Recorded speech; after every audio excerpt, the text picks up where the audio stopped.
Clouds TV, empowering lives.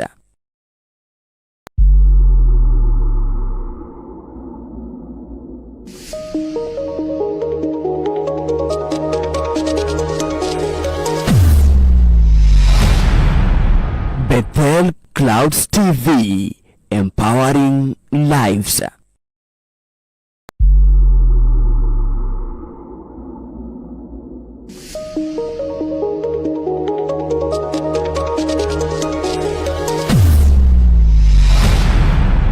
Bethel Clouds TV, empowering lives.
Bwana asifiwe.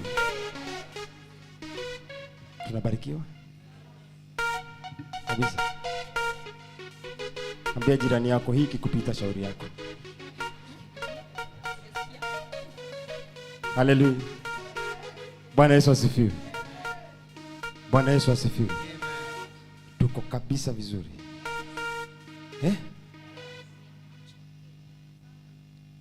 Gogo shagai Goro kenete Mesiria makwa Memadheru Todo we wiki Wagereire Jehova Gai Gotire Ugai nyuande Gogo shagai Goro kenete Mesiria makwa Memadheru Todo we wiki Wagereire Jehova Gai Ogosha Gai Gora kenete Mesiria makwa Emaderu Todo we wiki Wagereire Jehova Gai Weno we wiki Wagereire Weno we wiki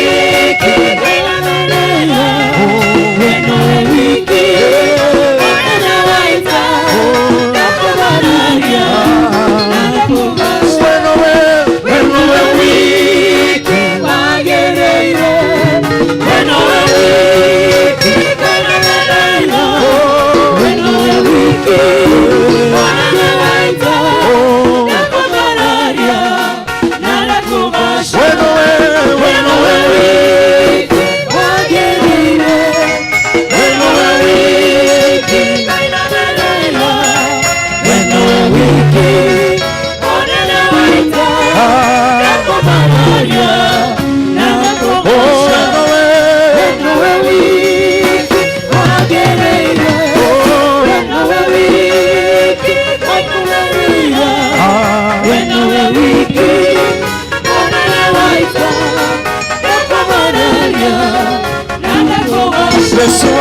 baraka, Yesu wa baraka, Yesu wa baraka,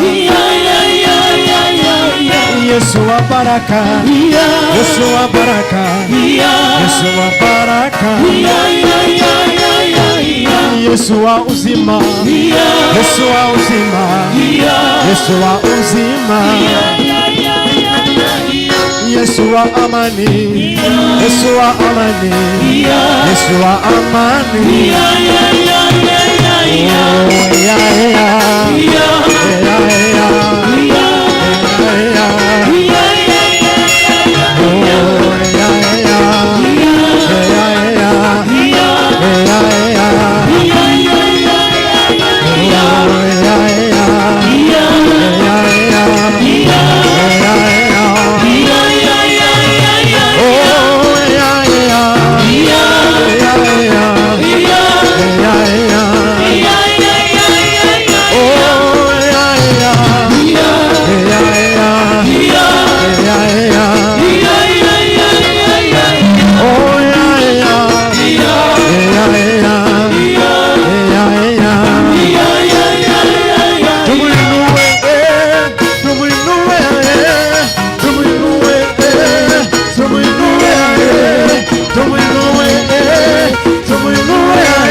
Yesu ni Bwana.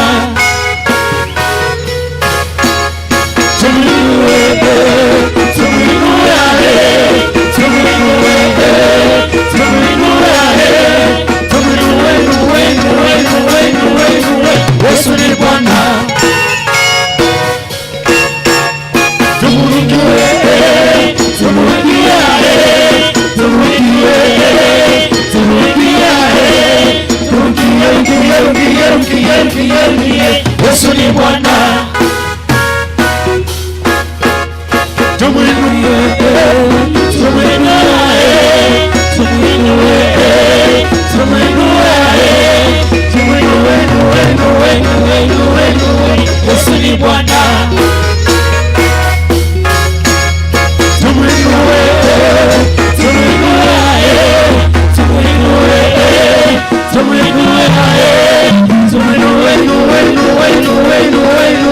Yesu ni Bwana.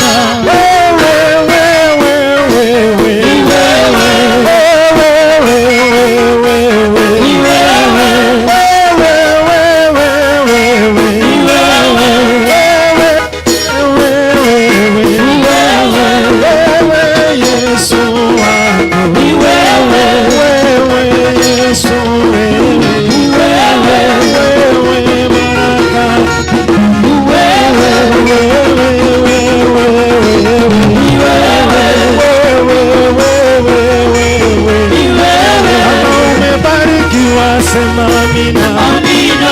Kama umebarikiwa sema amina. Amina. Kama umebarikiwa piga kelele.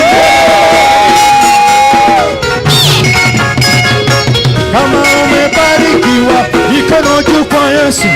Mikono juu kwa Yesu. Mikono juu kwa Yesu. Mikono juu kwa Yesu. Mikono juu kwa Yesu. Kama umebarikiwa sema amina. Amina. Kama umebarikiwa sema amina. Amina. Jesus. Thank you. Kama umebarikiwa sema amina. Amina. Asante sana watoto, nendeni sasa kwa class. Na nilisema wakuwa wanaenda mapema. Twendeni. Wawe wakienda mapema ndio wanakuja tena tunasoma na wao pamoja. So let be the class ianze saa 2. Haraka mapema. 1 hour is enough for them. Then we continue together. Bwana Yesu asifiwe sana. Sijasema mkae kwenye viti vyenu, msijawaruhusu. Simama hata kama wewe hauna mguu, simama. Na hiyo nasimamaga nayo. Kwa sababu si ulikuja. Salimia mwenzako tu, msalimie. Na msiongeze mstori mingi, msalimie. Muulize uko sawa? Muulize wewe ni Mkenya ama wewe ni Al-Shabaab?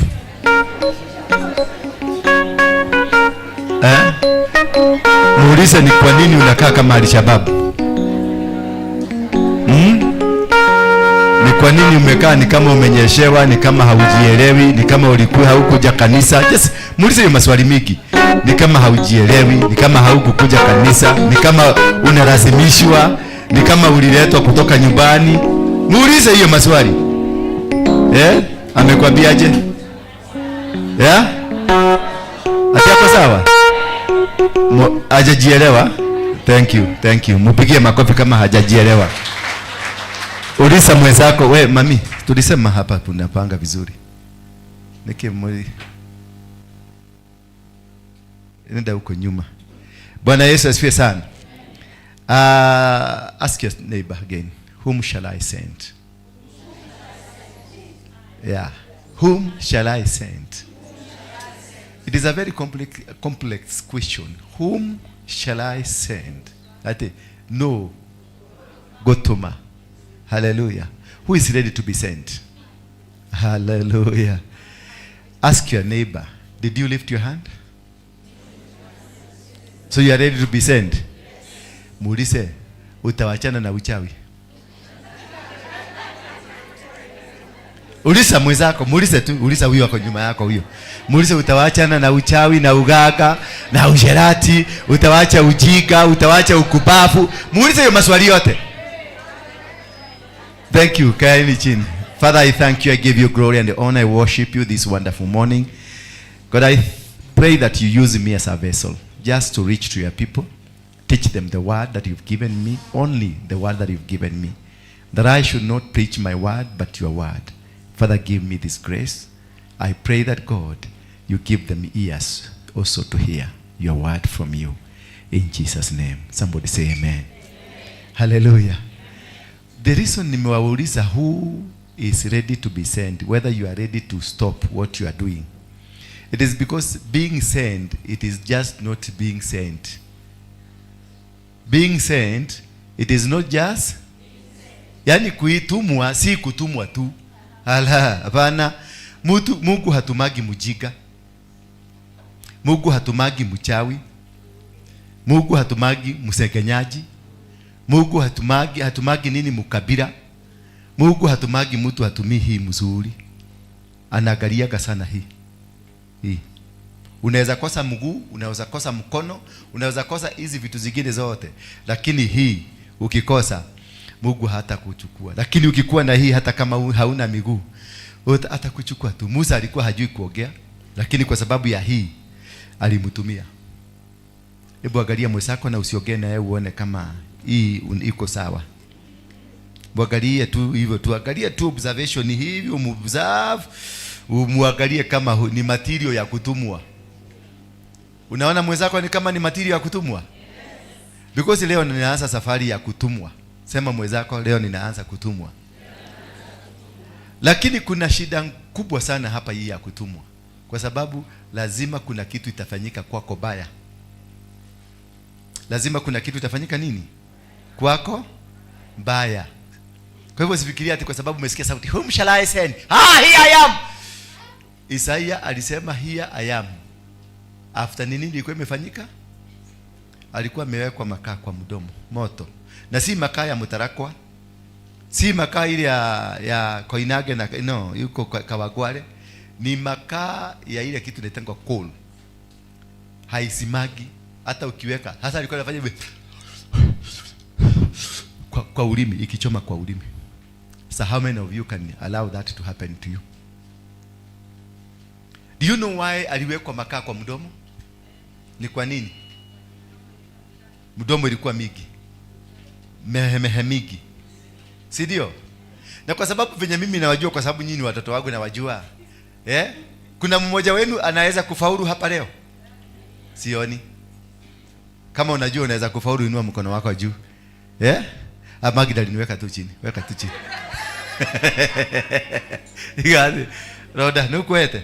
Igadi. Oya acha. Kuna. Mwingine? Tia kuoya. Tia kuoya, gweciria kwenda kuoya, ndukanoe. Nani mwingine? Wewe kwanza ni mbaya sana. Wewe?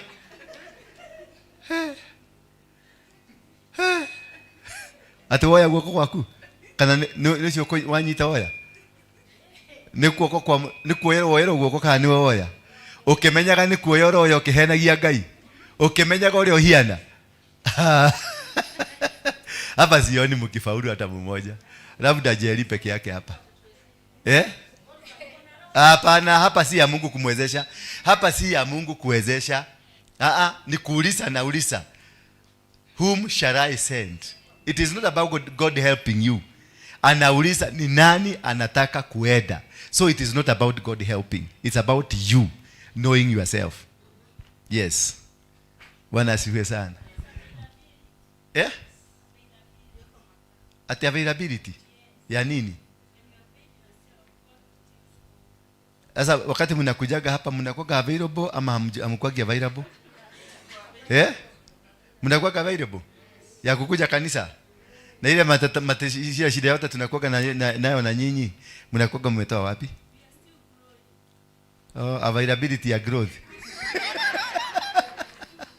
Availability ya growth ya kukua. Sasa you are still growing. Bwana Yesu asifiwe sana. Hallelujah. Poleni sana maana ni kugumu. Sema ni kugumu. This work of God, and that's why I've deliberately chosen on this topic. Ndio niwaelezee ugumu ya kuwa pastor ama kuwa apostle ama kuwa mhubiri ama kuwa kiongozi katika huduma ya Mungu. Huduma ile yote.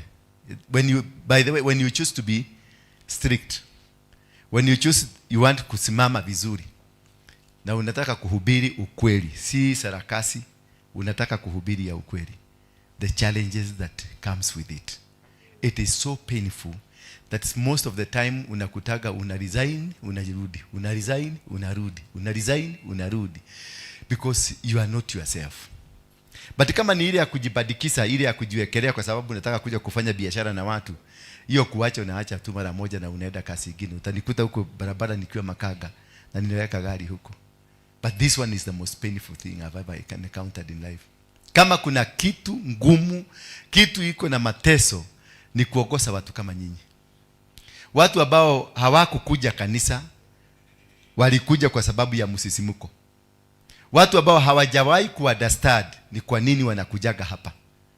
Kwa sababu umekuwa kanisa 20, umehama hii, ukaenda hii, ukaenda hii, mumemaliza mchungaji huyo, mkaenda kwa mchungaji mwingine ukamalizia, ukaenda kwa mchungaji mwingine ukamalizia, ukaenda sasa huu ni mchungaji wa 11. Na sasa ile kitu imefanya ukaekae hapa ni kwa sababu haujambomoa venye umebomoa wale wengine. Sasa unashindwa ni formula gani tutafutumia. Bwana Yesu asifiwe sana. Ukikutana na watu kama Charity ameweka kitu kama huko, unaweza kufikiria ni mzuru. Amekata nywele, unaweza kufikiria ni shaka zuru. Ndio naye kuja kuelewa. Sasa ukikaa naye chini ndio unaelewa kweli Mungu akikutuma, ukizaliwa ukuje hapa duniani, alikuzaa na ugumu wa dunia hii. If these are the people, angalia mtu kama Sharedi hapa, ni Sharedi Manyaga. Ni Sharedi nini? Manyaga. Huyu lake muona. Sharedi wa kanisa Manyaga. Urudi ukutane na Roda mkode, lakini ni chuma ni chuma mzito, huwezi kubedi. Ni nini? Ni mkode. Lahabu dio uga ate dakora gatumia gacekena hauwe gakarugamete hauru othio gathine kanio guo niguo kumenya giki ni kibiriti kia gasi. Bwana Yesu asifiwe sana. Lakini yote haya yote, you are moving. Bado tuko kwenye safari, we are moving. Hallelujah. Hawa wazee unaona hawa tulianza nao kule, this is the fourth year. Ni mwaka wa kana ya mwaka wa 4 tuko na hawa ndio tulianza na wao kanisa. Hawajaniacha. Walikuwa nalalaga hapa kesha, tunafanya kesha, tunalala hapa na hawa wazee. Tunawapikia uji kwa asubuhi, wanakunywa kauji, na hawachelewagi kanisa, wanakujaga faithfully. Lakini sasa kutana na mtu anaitwa Ani Kagwema, niguo menyaga kweli ni Kagwema. Kwa hiyo Kagwema. Hello. Ai, hata huyu mzee yako leo. Hi.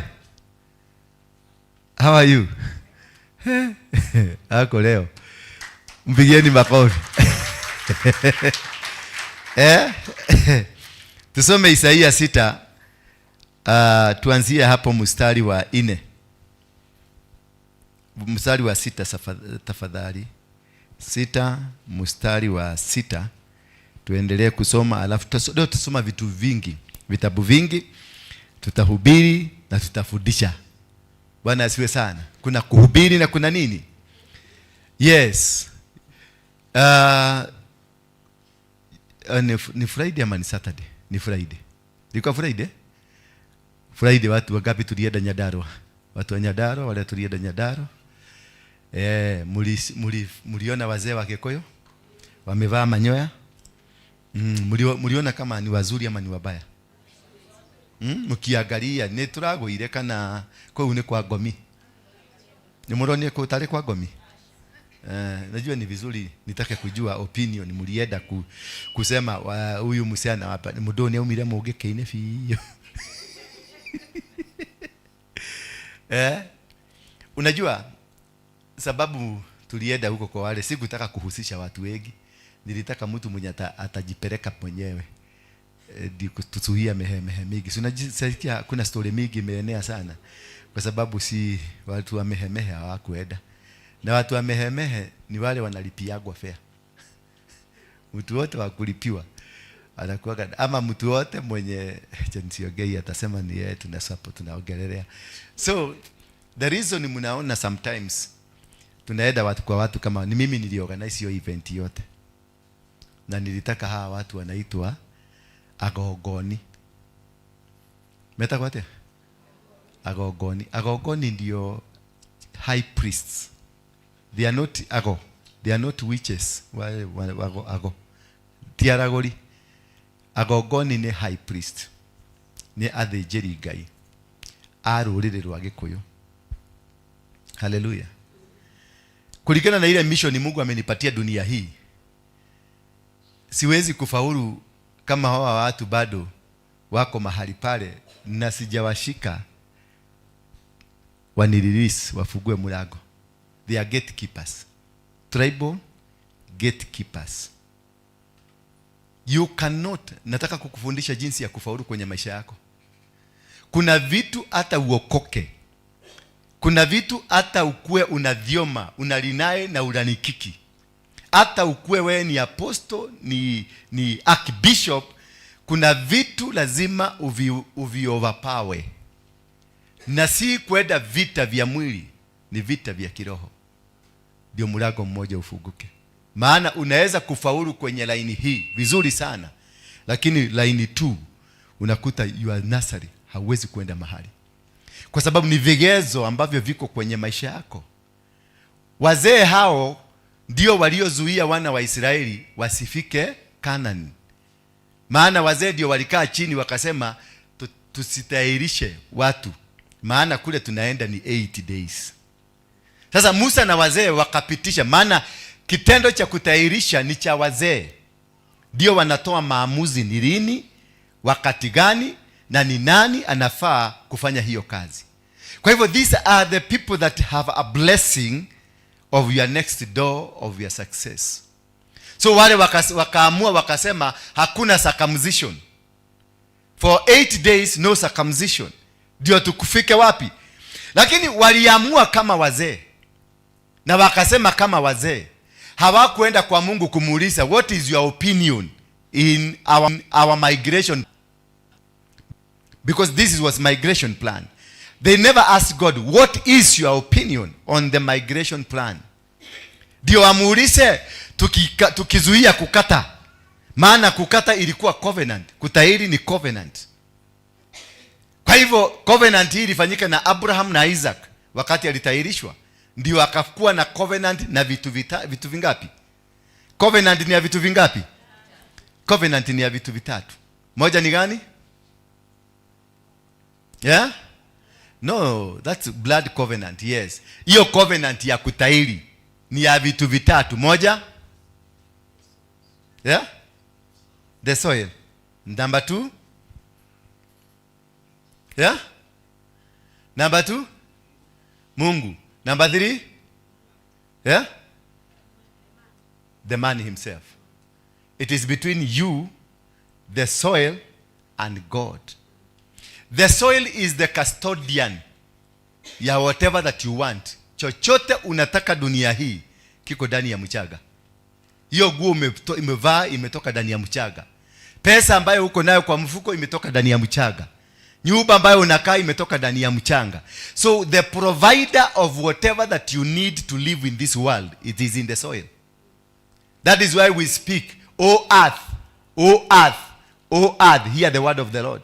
Because everything is hidden in the soil. Everything. All the blessings and everything is hidden in the soil. Then the man has to make a covenant agreement. Apatie soil damu yake.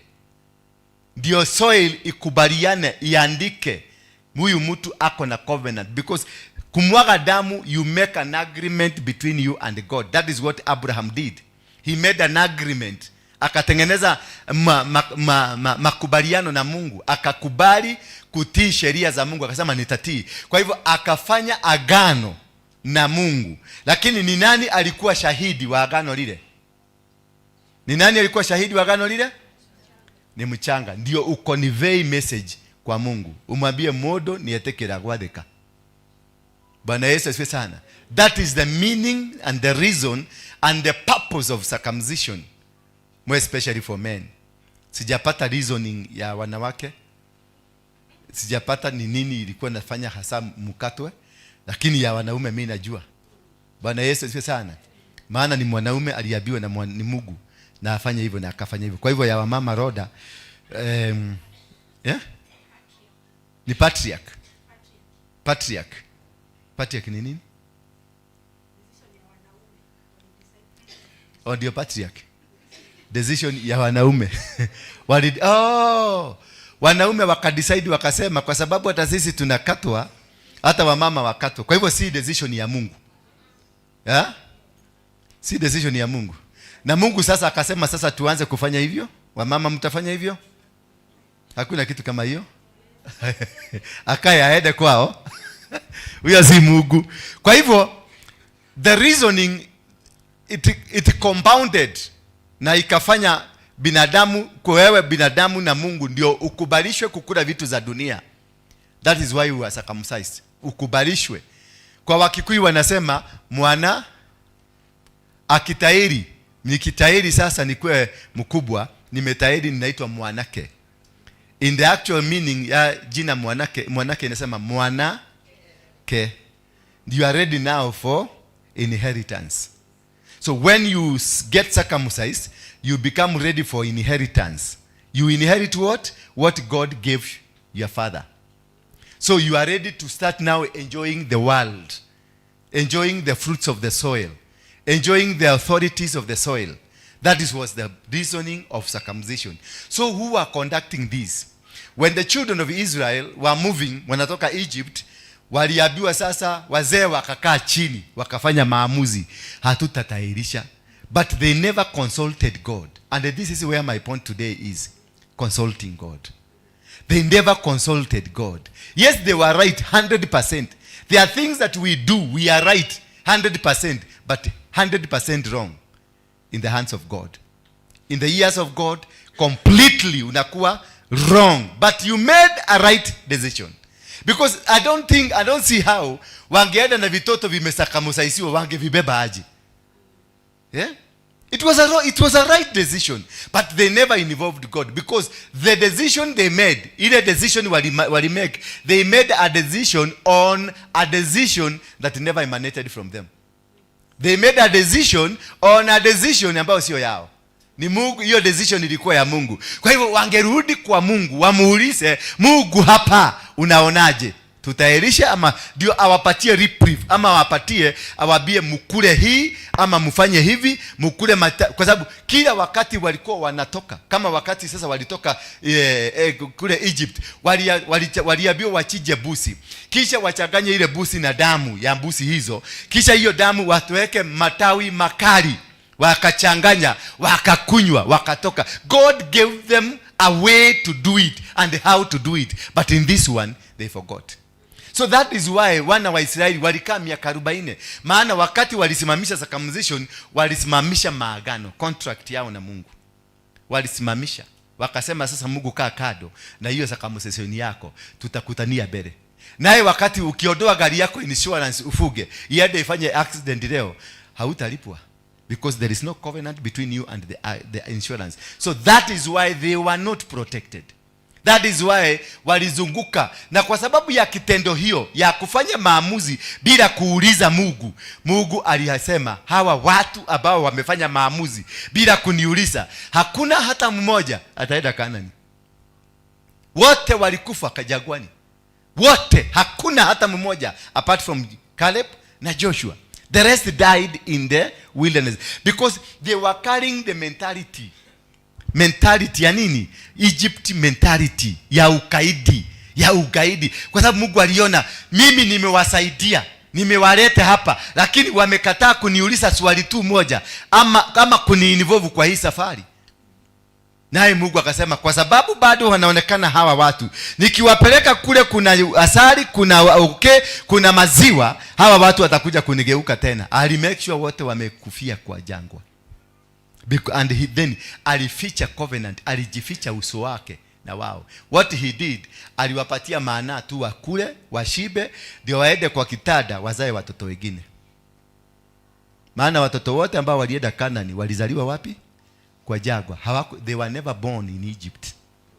And some of us, that is where we are suffering in our lives, because we are still carrying the Egyptian mentality.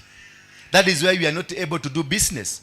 That is why we are not able to survive, because we are still carrying the Egyptian mentality.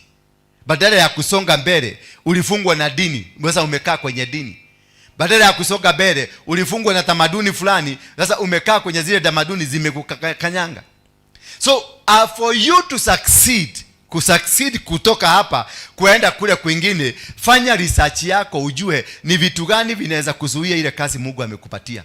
Mungu amekupatia kazi moja ABCD. Mungu amekupatia kitu fulani. Mungu amekwambia sasa ufanye kazi kama ya Musa, because we are called differently. Ufanye kazi kama ya Musa, ufanye kazi kama ya Jeremiah, ufanye kazi kama ya Isaiah. Hiyo kazi ambayo Mungu amekupatia iko na condition zake. Bwana Yesu asifiwe sana. Iko na condition zake. So you sit down and you do spiritual mapping. That is why Moses alistuma kina Joshua na Caleb waende wakafanye spiritual mapping kule Kanaani. Wakaleta report. Walikuwa 12. 10 wakaleta report ya kusema hatuwezi. Na 2 Joshua na Caleb wakaleta report ya kusema tutaweza. That is the only reason ilifanya Joshua na Caleb wafike Kanaani. Because waliona Mungu. Maana walisema kule ni kugumu, na watu wale wako huko ni wagumu sana, but tukienda na Mungu wetu kule tutashida. They involved God. The reason why we are failing in life is that we don't involve God. Despite that unajua, unaelewa, lakini how we involve Mungu. Ndio unaona whatever we are doing is failing. The movement tunafanya zinakufa, zinasimama, haziwezi kuendelea mbele kwa sababu hatuhusishi Mungu. Wewe kwa sababu umekuwa na kaujuaji kadogo, uko na ka experience kadogo, unaanza safari na kwenda. Utaenda, utafaulu, kwanza utafaulu. Utakuwa na kanisa kubwa, itakuwa na kila kitu, lakini utaanza kuchujwa, urudishwe nyuma. Maana kuna kitu haukufanya ya kumhusisha Mungu. Wana wa Israeli walikosa kumhusisha Mungu, naye Mungu akawaondokea. Alienda kuwanyoroshea kwa Graudi wakasikiliza, ilikuwa ya DCP. Ikanyorosewa huko kwa Graudi na masikio yao. Walitoka huko wakakufa wote. Wale walifika huko ni wale ambao walizaliwa kwenye jangwa. Jiulize wewe kama are you still alive? Jiulize tu. Are you still ni ukorogo ule moyo ama ulikufaga? Are you wewe ni wale walitoka Egypt kwa marege ambao wamekufa? Unaweza kuwa huko hai unatatembeka na wewe na ulishakufa kitambo. Are you alive spiritually? Wewe ni mtu wa dini ama umekuja hapa kidini, umekuja kuhubiriwa maana leo ni Sunday na ulikosa mahali pa kwenda? Are you ready to do the will of God? Are you ready to follow the instructions of God? If you are ready, then God will use you. And if you are not ready, I'm telling you, you will stagnate. Some of us here are stagnated. Na wale wamestagnate, they are subject to death.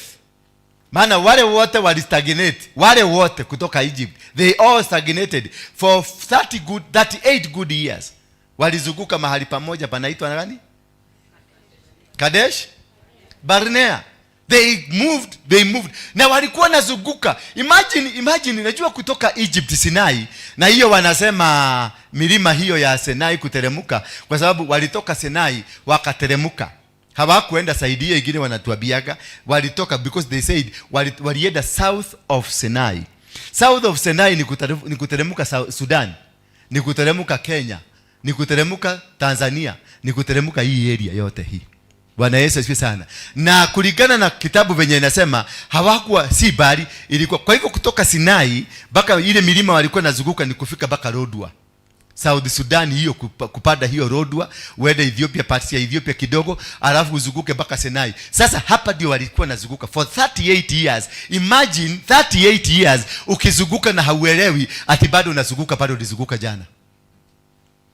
38 years they were not able. Baka mahali walienda wakakuta kaburi. Kaburi si ya zamani, ya Razimanti. Wakaona haha ile tu adikile mwana wa Jethro.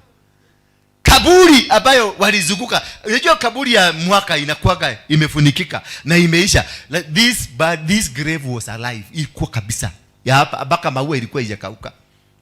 Hapo ndio walijua hakupe ile tu hotorari. That is the time they started now discovering the challenges. Ati hawaendagi mahali wanazungukaga. Na ndio unaona kule Kakuma, maana hapo Kakuma ndio walikaa sana. Baka leo Kakuma haijai kutoka nini? Refugee. It was meant to become a portal of slavery. Kwa hiyo milima ya Kakuma uende kwa Lodwa. Kule kwa milima ya Lodwa huko kote. Ukienda kwenye mlima mmoja wa Lodwa karibu na kiwanja ya ndege, utaona msalaba kubwa kama ile church ya Brazil. Ile ya Catholic ya Brazil.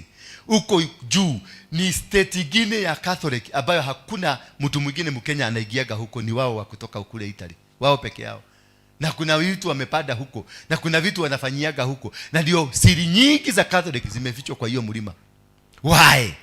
Na pale ile ukiteremka kidogo ndio unakuta Kakuma. Na Kakuma imejaribu kufugwa na dunia mzima imekataa kufugika. Maana it is a portal. Ilitengenezeka wakati wa Musa ya utumwa. Na wale watu watumwa hapo ni wao kwenda Sudan, kwenda Ethiopia, kukuja Kenya, kwenda warudi, wa Rwanda, wa DRC wako huko. Dunia mzima iko hapo. Alafu sasa ukute UNHCR izote dunia mzima iko hapo ya kupatiana chakula, medication, unakuta the whole world iko Kakuma. The whole world it is in Kakuma because it is a portal. Once there is a portal, it survives until there is a spiritual thing that will be done to destroy that portal. Otherwise, hiyo portal, Matiang'i alikuwa hapa akasema tutafunga. Aliondoka kaiwacha. Yes. Na at some point waka cancel visa yake ya kwenda Amerika kwa sababu ya kuzuia portal ya shetani. Bwana Yesu asifiwe sana. So there are portals in your life that you need to deal with them. There are portals in your family that you must deal with them. And that one ambao tulikuwa tumeenda huko, that is a portal. How wazee is a portal. They can stagnate or wanaweza kuzuia revival Kenya hii isiingie because they are gatekeepers. Hawa wazee 1948 walikuwa Mount Kenya na 1948 walipatiwa mantle na wakapatiwa na waliinua sacrifice na hao tulienda kukuta. Na before that wale waliwasaidia, waliwapatia hiyo mantle, they were there 1928. Before that they were there 18. Before that kuna wengine walikuwa. So this is something that has been existing, which you need clarity from them, assurance from them. Now they have handed over to you so that you can be able to navigate. You can't fight them. Hawa huwezi kupigana nao. Bila naonanga jinyi wakofu mkisa ajachetia nao adwadai acha neda imono sikwenda huko katika jina la Yesu utakufa, utawacha. Hawa wazee wengi ni wa 106 na 115 years. Na bado wanatembea, wananyoroka hivi. Angalia mtu kama Bobo hapa anaedaga hivi. Na ni mtu wa 45 years.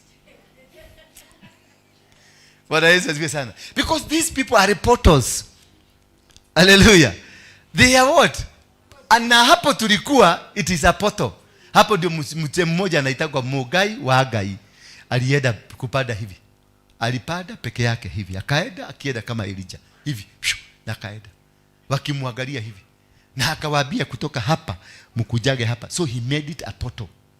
So we must lazima ugeenda hapo. Ndio uchukue hiyo portal. uweze unashika hiyo. Unaenda Mount Kenya, unakuta huko ni Lenana, unakuta ni Sediano, unakuta ni nani? Na Batiani, unakamata hiyo. Unatoka hapo, unaenda kwingine, unakamata hiyo. That is how you win battles. Hata za kwenu familia, za kwenu kabisa nyumbani. You don't go fighting because you are holy. You don't go fighting because you know. Step aside, watch, angalia ni gani rahisi ya kupenya, unapenya hiyo. Unaenda kwa ingine rahisi ya kupenya, unapenya hiyo. Unaenda kingine rahisi, unaanza kupenya kwa zile rahisi. Ukienda kwa ile baba yao, itakumaliza na itakumeza na ukae hapa duniani, hapa chini kwa mchaga na iendelee kutawala. Na watoto wako waendelee kusafa. You have to be very tactical. Na ukuwe mtu submissive kwenye hia. Bwana Yesu asifiwe sana. Na ukuwe mtu anaelewa na wasikiliza. Unakaa chini unawasikiliza, unajua venye wamepanga, venye wanapanganga, venye wanafanyanga, unasikiliza kila kitu. Then unakaa ndani yao, unaoperate from inside them.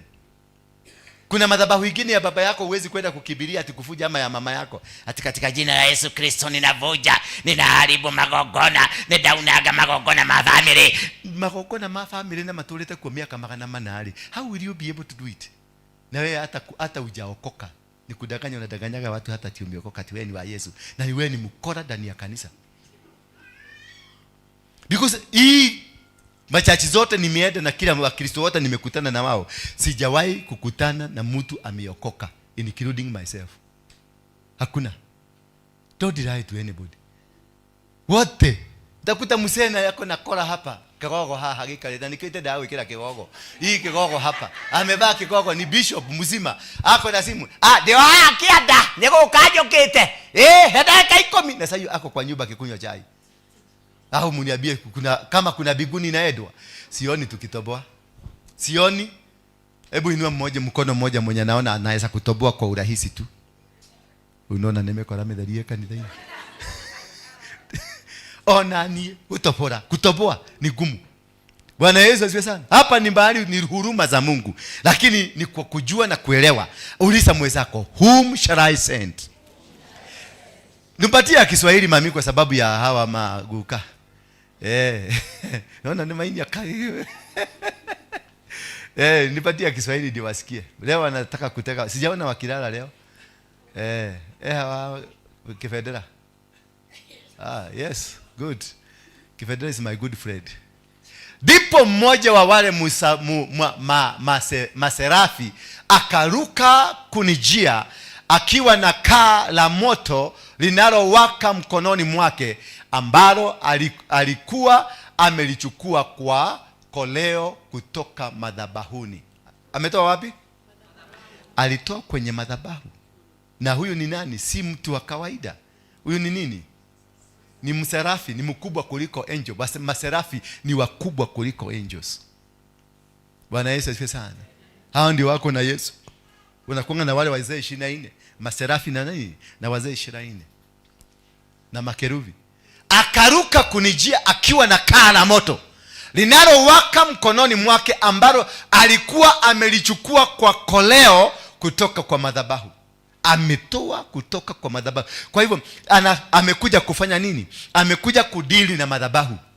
Chochote ambacho kimetolewa kwenye madhabahu na kimeletwa, kitu kimeshikwa, kalamu imekuja, kitabu kimekuja, nguo imekuja, imetolewa kwenye madhabahuni. Reason kubwa ya Mungu kuitoa madhabahuni kwa sababu kile anachoenda kudili nacho ni madhabahu. Hallelujah.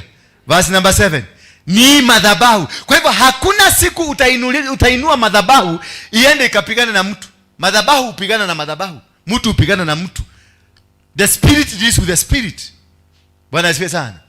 Akaniguza nalo kinywa changu na kusema, tazama, hili limeguza midomo yako, uovu wako umeondolewa, nayo dhambi yako imesamehewa. Kwa hivyo kuna kitu lazima kifanyike, a painful one. Kitu chenye pain for you to get into the next move of your life. Bwana Yesu asifiwe sana. Wale wanakujaga hapa na waombea, alafu wananipigia simu wananiambia, kumato aho yari niguo kwaritohire muno. Yes. Ukisikia kulikuwa kuzito, ni kwaritohire leo muno, ujue kuna kitu tuliguza.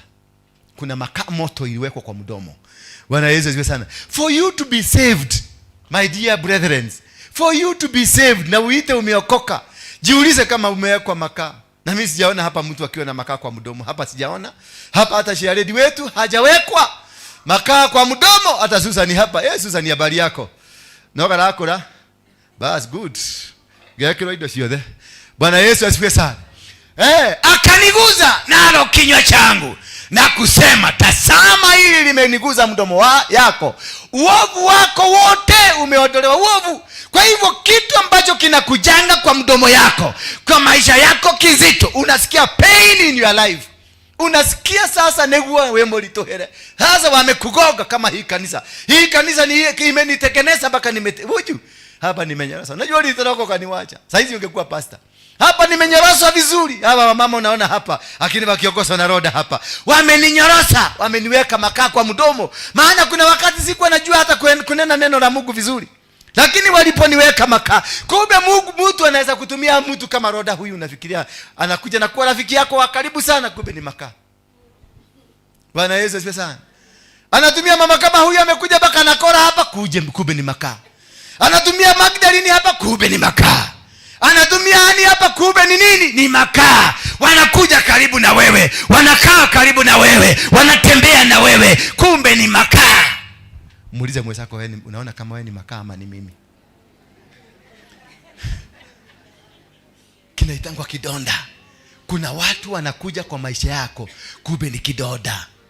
Kuna watu wanakuja kwa maisha yako, kumbe ni mwiba.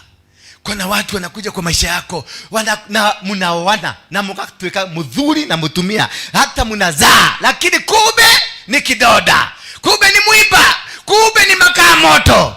Itakuchoma mpaka utahama kwa hiyo nyumba bila kuambiwa na mtu. Kwa hivyo makaa ikiwekwa, ukirushwa makaa kwa mdomo, ujiulize kuzuri, kwa ufupi na kwa ukweli, ujiulize swali, huyu mzee alinioa ni yeye ama ni mimi nilijipendekeza huko? Ama hii ni makaa? Maana unaweza kufikiria ni bwana mnakuaga na yeye, kumbe alikuwa makaa. Na wewe wakati alikuchoma ukachomeka, ulizidi kukaa huko. Ondoka. Ulipatana na mtu ukakuwa ni girlfriend yako, ni boyfriend, kumbe alikuwa akuja kuchome. Na sasa wewe umekwamilia hapo, sasa mpaka umepoteza mwelekeo. Bwana Yesu asifiwe sana. Kuna mtu alifanya wewe, huyu alikuja kwa maisha yako, kumbe ni makaa. Sasa wakati alikuchoma ukaiva, uliitisha getheri. Na hiyo getheri unakuta mtaanza kushikana pamoja, mnakuwa lesbian. Kwa sababu ulisahau njia. Ulisahau kwa nini huyu jamaa alikuja. Ulisahau ni kwa nini. Sasa alikuja kukaa. Hakuwa amekuja kukaa, alikuja kama makaa. Akuchome, akupelekee mahali pagumu. Mkachomeka vizuri, alafu mkakaa hapo. Sasa makaa ikikaa hapo, mama wakupita hapo si wa mkuru, si ataona makaa inawaka, atawekelea ugali. Sasa ndio nakuta umekuwa nini? Umekuwa getheri. Bwana Yesu asifiwe sana. Haleluya. Muulize mwenzako, unaona wewe ni makaa ama ni nini? Ukiniona uliza huyo mama, ukiniona unaona mimi nakaa makaa? Muulize, ukiniona unaona nakaa makaa? Bwana Yesu asifiwe sana. Verse 8. Kisha nikasikia sauti ya Bwana ikisema, angalia, baada ya kuchomwa, baada ya kutengenezwa, umetengenezeka, ndio Bwana anakuja. Kwa hivyo usingojee Bwana akuja katika maisha yako kabla makaa ijaingia ndani yako, kabla hujachoma, kabla malaika atakuletea makaa. Forget about God speaking to you. No kinyoshinwo. Uchomwe baka ujisugumusie. Unajua kuna wakati wengine ukaweza kukuza town, hata mzee mwingine alinifuata, mzee tulikuwa naye kwa Mugeke, akaniona, sasa akanifuata, nikamzee kanaitagwa Masharia. Sasa kanapendaka kuniomba pesa. Sasa kaliniona venye naenda, maana nilikuwa ninaenda ni kama dinokio hii ya mguu ya gridi ya mguu imeisha. Sasa ni kwa sababu ya ile pressure ya hapa na sasa nilikuwa natembea namna gani? Nilikuwa natembea. Sasa alinifuata, alikuwa nataka kunioba, lakini akaona venye natembea akanifuata nyuma. Sasa alinifuata venye naona naenda hivi, ninaenda kama mohau. Unajua mohau inaedaga, maana inataka kama mahali ya kwenda kunini? Hali ni hodea kwa dhikoba. Ikifika huko inakuta hakuna mtu, inasema ikiedaga hivyo. Sasa Mashari akakuja akaniuza, maana aliona bado mdomo inafanya nini? Venye ninaenda na mdomo na kumbe nilikuwa najiogeleza. Bwana Yesu asifiwe sana. Nilikuwa najiogeleza. Sasa nikajaribu kukumbuka hiyo line yote, nimeenda nikijiongeleza, nikikemea mapepo ya lesbian kanisani, nikikemea mapepo ya magay, nikikemea mapepo ya waizi, nikikemea mapepo ya wasagaji. Yaani nilikuwa nakemea huko, nakemea katika jina la Yesu Kristo, nakemea magay, nakemea. Kwa sababu ni kitu ambayo imeniuma sana. Imeniuma kuona wale watu wamekuwa lesbian ni marafiki zangu, wale watu wamekuwa magay ni marafiki zangu, na wamekuwa magay tu nikiwaangalia, kumbe walikataa kumeza makaa. Sasa mimi imenifanya sasa jamaa msemaji alikuwa ananinyemea akiangalia nini? Akiangalia. Sasa akaita wengine na wengine wakamwambia turumirire mudo huyo wewe. Ai, ninaona tesawa. Wakakuja wakanisimamisha pale GPO, wakaniambia simama. Mudhuri wewe mwega. Nikawaambia yeye. Walisalimia na ile ya kwetu ya Mogeke. Dayo kiawa. Nikasema dayo. Utia goro. Kagusia goro. Akaniambia ni keki urutodo wathi ukiaraga. Kitwaria nikarwebodera ina. Nikarwebo. Kanisa ulikuwa na Bible gani? Ithuĩ nĩ ithuĩ twarĩ kuo na no ithuĩ twekuo. Lakini nilijua, nilikuwa najizungumzia. Ni kwa nini? Kwa sababu makaa imekuwa moto sana. Wakati makaa imekuwa moto, unasaka mdomo, unafererekia mdomo. Maana makaa iko na hakuna mate, imekausha ulimi. Hakuna mate, hauna mate kabisa, unakausha na unakauka. Na katika ile kukausha na unakauka ndio nana watu wamekauka kwenye huduma.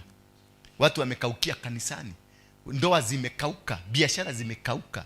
Life has been confused. You are just down because umekauka. Mwambie mwenzako umekauka. Muulize sasa, ulikauka kwa nini? Ni nini hii ilifanya ukauke? Na ndivyo ulikuwa mzuri. And the way you had prospect, yani and the way tulikuwa tunakutarajia, the way tulikuwa tumeona Mungu anakwenda na wewe mbali, the way tulikuwa tumeona unaenda kufanikiwa, the way tulikuwa tumeona unaenda kuinuliwa, kulifanyika nini? Kuna watu hapa wangekuwa mbali. Kuna watu hapa wangekuwa mapasta wakubwa. Kuna watu wangekuwa hapa wainjilisti. Kuna watu wangekuwa hapa manabii wakubwa. Kuna watu wangekuwa hapa wanabiashara wakubwa, lakini wamekufa, dead on arrival. You died on arrival. Wakati uliwekewa makaa kwa mdomo, ulitema haraka. Todo we metoke yako alia, metoke yako kama odo, metoke yako ya maudo maria mothe metago makwa ngoma, we metoke ginya turenda komenya ni masarufi. Hautaki kujua ni masarufi ameleta. Haraka. Pepo, rishwe. Saitani. Ishidwe. Sasa hiyo ni Mungu naambia ashidwe. Maana you don't have time ya kutafakari kuelewa.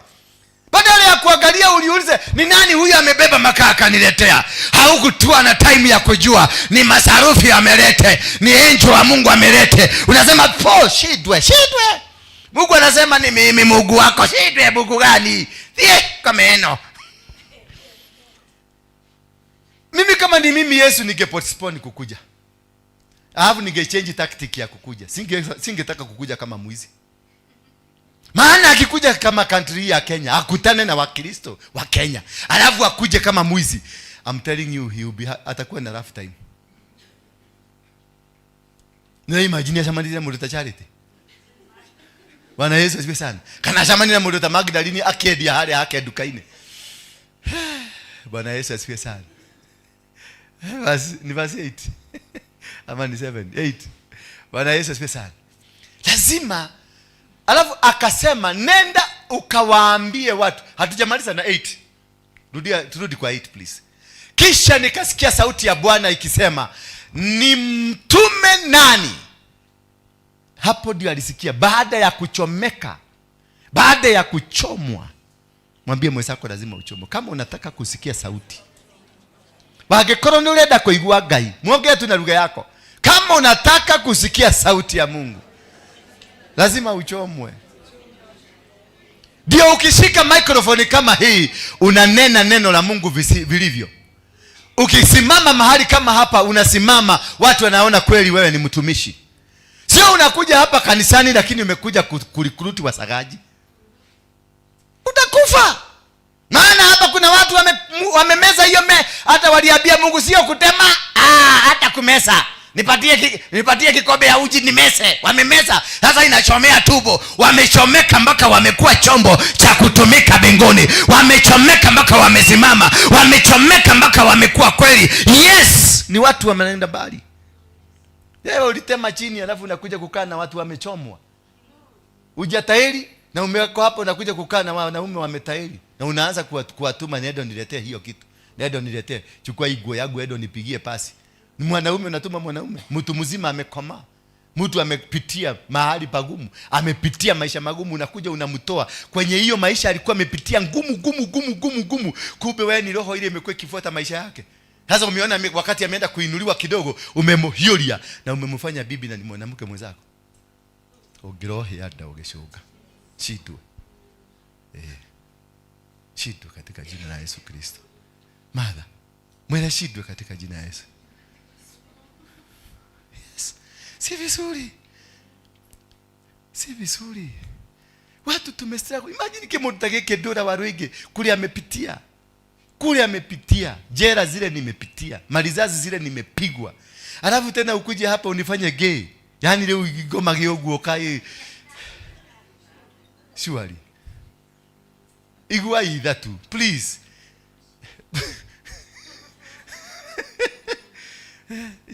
Asense. Mere maigwetha. Matigana na ciana cia Ngai.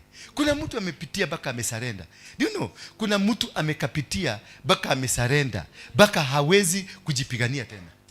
Alafu nakuta in their weakness, wakati wako kwenye unyonge wao, unakuja unamuhioria. Na kwa sababu unatumia witchcraft, by the time you realize hatu kile mukagu etada. Umuogaga nyodo takafeaga kioga kile atonyamusa. Kanwa kau gaku kagiro hutha. Kagiro eje kamagego mothe magiro iteka. Ogiro thi na kirumi kia Ngai. Ogiro iteka gata keiba. Yes. Bas. Nami nikasema mimi hapa. Sasa niambie utasemaje mimi hapa? Utasemaje na saa hiyo mdomo yako imeshika nyonyo ya huyu? Mother. Sasa umeshika nyonyo ya huyu, utaambiaje Mungu? Hapa. Kuna vitu lazima usarende. There are things that lazima tuachane nazo. Kuna tabia lazima tuziweke chini. Kuna mienendo lazima tuweke chini. If God is to use you, if God is to send you, He cannot send you while you are doing your nonsense. He can never send you. Hawezi kukutuma na wewe ni shetani ndani ya kondoo za Mungu. Ukuru warafuta the mouth. Na hiyo nimedeclare na nimeachilia katika ulimwengu ya anga. Ogiroro warafuta the mouth. Hiyo mdomo yako na miguu yako. Yes. How do you enjoy? Unaenjoy nini? Todo ana maiguare. Niki maejo ya.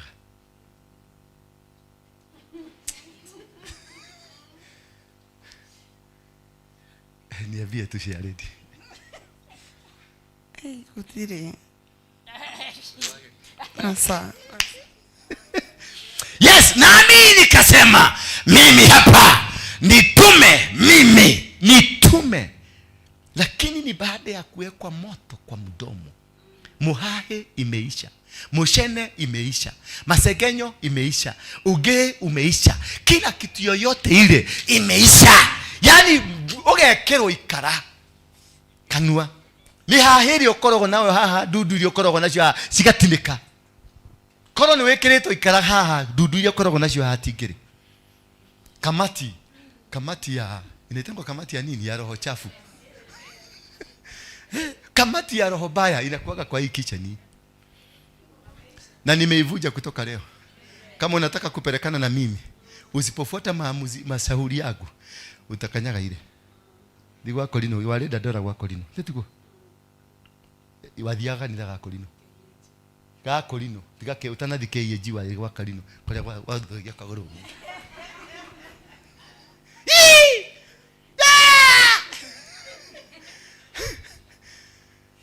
Utaenda usipo change. Kila kitu, kila department ikue shwari. Kila mtu mwenye nimepatia kazi ashikilie. If you are not going kushikilia, Maana hiyo hakuna kitu dangerous inaogopa na inaogopwa. Baka kwenye Biblia Mungu mwenyewe aliogopa. Alienda Sodomu na Gomora. Alicheki hivi. Baka kaita Abraham. Abraham toka. Toka mudhuri. Kamuuliza, "Huko kagwathiri atia?" Abraham akasema, "Oje malekele tu." Akamwambia, "Basi nitakusikia." Maana hata alistuka, Mungu alistuka. Akasema, "Nitakusikia. Nenda unitafutie watu 50 hapo. Ukipata watu 50 uniletee. Nitazuia moto hii hapo." Akaenda kaangalia. Wakati Abraham aliingia kwa hiyo kijiji, alifuatwa na wanaume 50. Wanaume wote wakamusikia hivi, wakamusikia. Ilibidi Abraham ete Jehova, kehoti wakwa na hivi ni koru.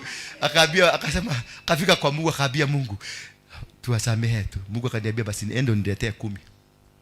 Akarudi huko akapata 500. Kila mtu anafanya hivyo. Ajua alikuwa mzee mnono mzuri. Wakaanza kumbezea mate. Akakosa mtu hata mmoja. Akaambiwa, "Basi kama unataka nisameheane, lete mmoja." Sasa wakati wa kuendea huyo mmoja, nasikia ripoti ya neighbor ya Abraham tulikuwa na yeye juzi. Aliniambia karibu ali miss na 1 meter. Abeba huko ndani. Unaweza kuimagine Jacob anatembelewa na malaika. This is why I know how dangerous this thing is. Jacob anatembelewa na malaika. Malaika anakuja, anataka kumbariki. Lakini Jacob aling'ang'ana kwa ukuta na malaika. Malaika anajaribu kumzuia, maana ni huko Sodomu. Ang'ang'ana, wanajaribu akang'ang'ana. Anakaa na ukuta, alikaa kwa ukuta maana alielewa hapa ni kubaya. Mpaka saa 9 asubuhi ndio anaenda malaika, kwa sababu malaika wengi wanatumagwa usiku. Akajua saa yangu ya kukaa hapa imeisha. Nitafanya nini na ripoti lazima nirudishe. Alivuja mguu. Kaaguka chini. Hii akaona ambiaguka chini na hajageuzwa. Akaangalia tena, akaona ekale huyo hajageuzwa. Maana alifikiria sasa kwaka. Maana alifanya mguu kwakwa. Akaaguka chini. Sasa alipoanguka chini akafikiria sasa alikwambia kugeuzwa kama chapati. Hakumgeuza. Akaangalia haya. Imagine kutoka saa 3 usiku umeng'ang'ana na malaika because uko kwenye environment ambayo ni toxic. Bwana Yesu asifiwe sana. It was not his fail. Sio makosa yake, lakini alikuwa kwenye mahali pako na uchafu. Kanisa hii iko na uchafu, tutang'ang'ana.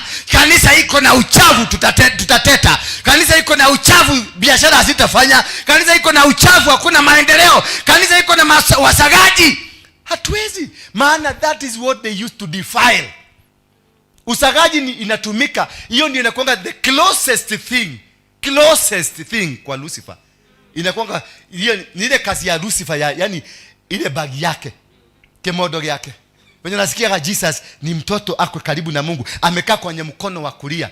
Usagaji ndicho Lucifer, the biggest ministry ya Lucifer ya kudefile watu nayo ni hiyo, ni usagaji. So it is the most prominent. Na ikiingia mahali kama hapa, I'm telling you my friend,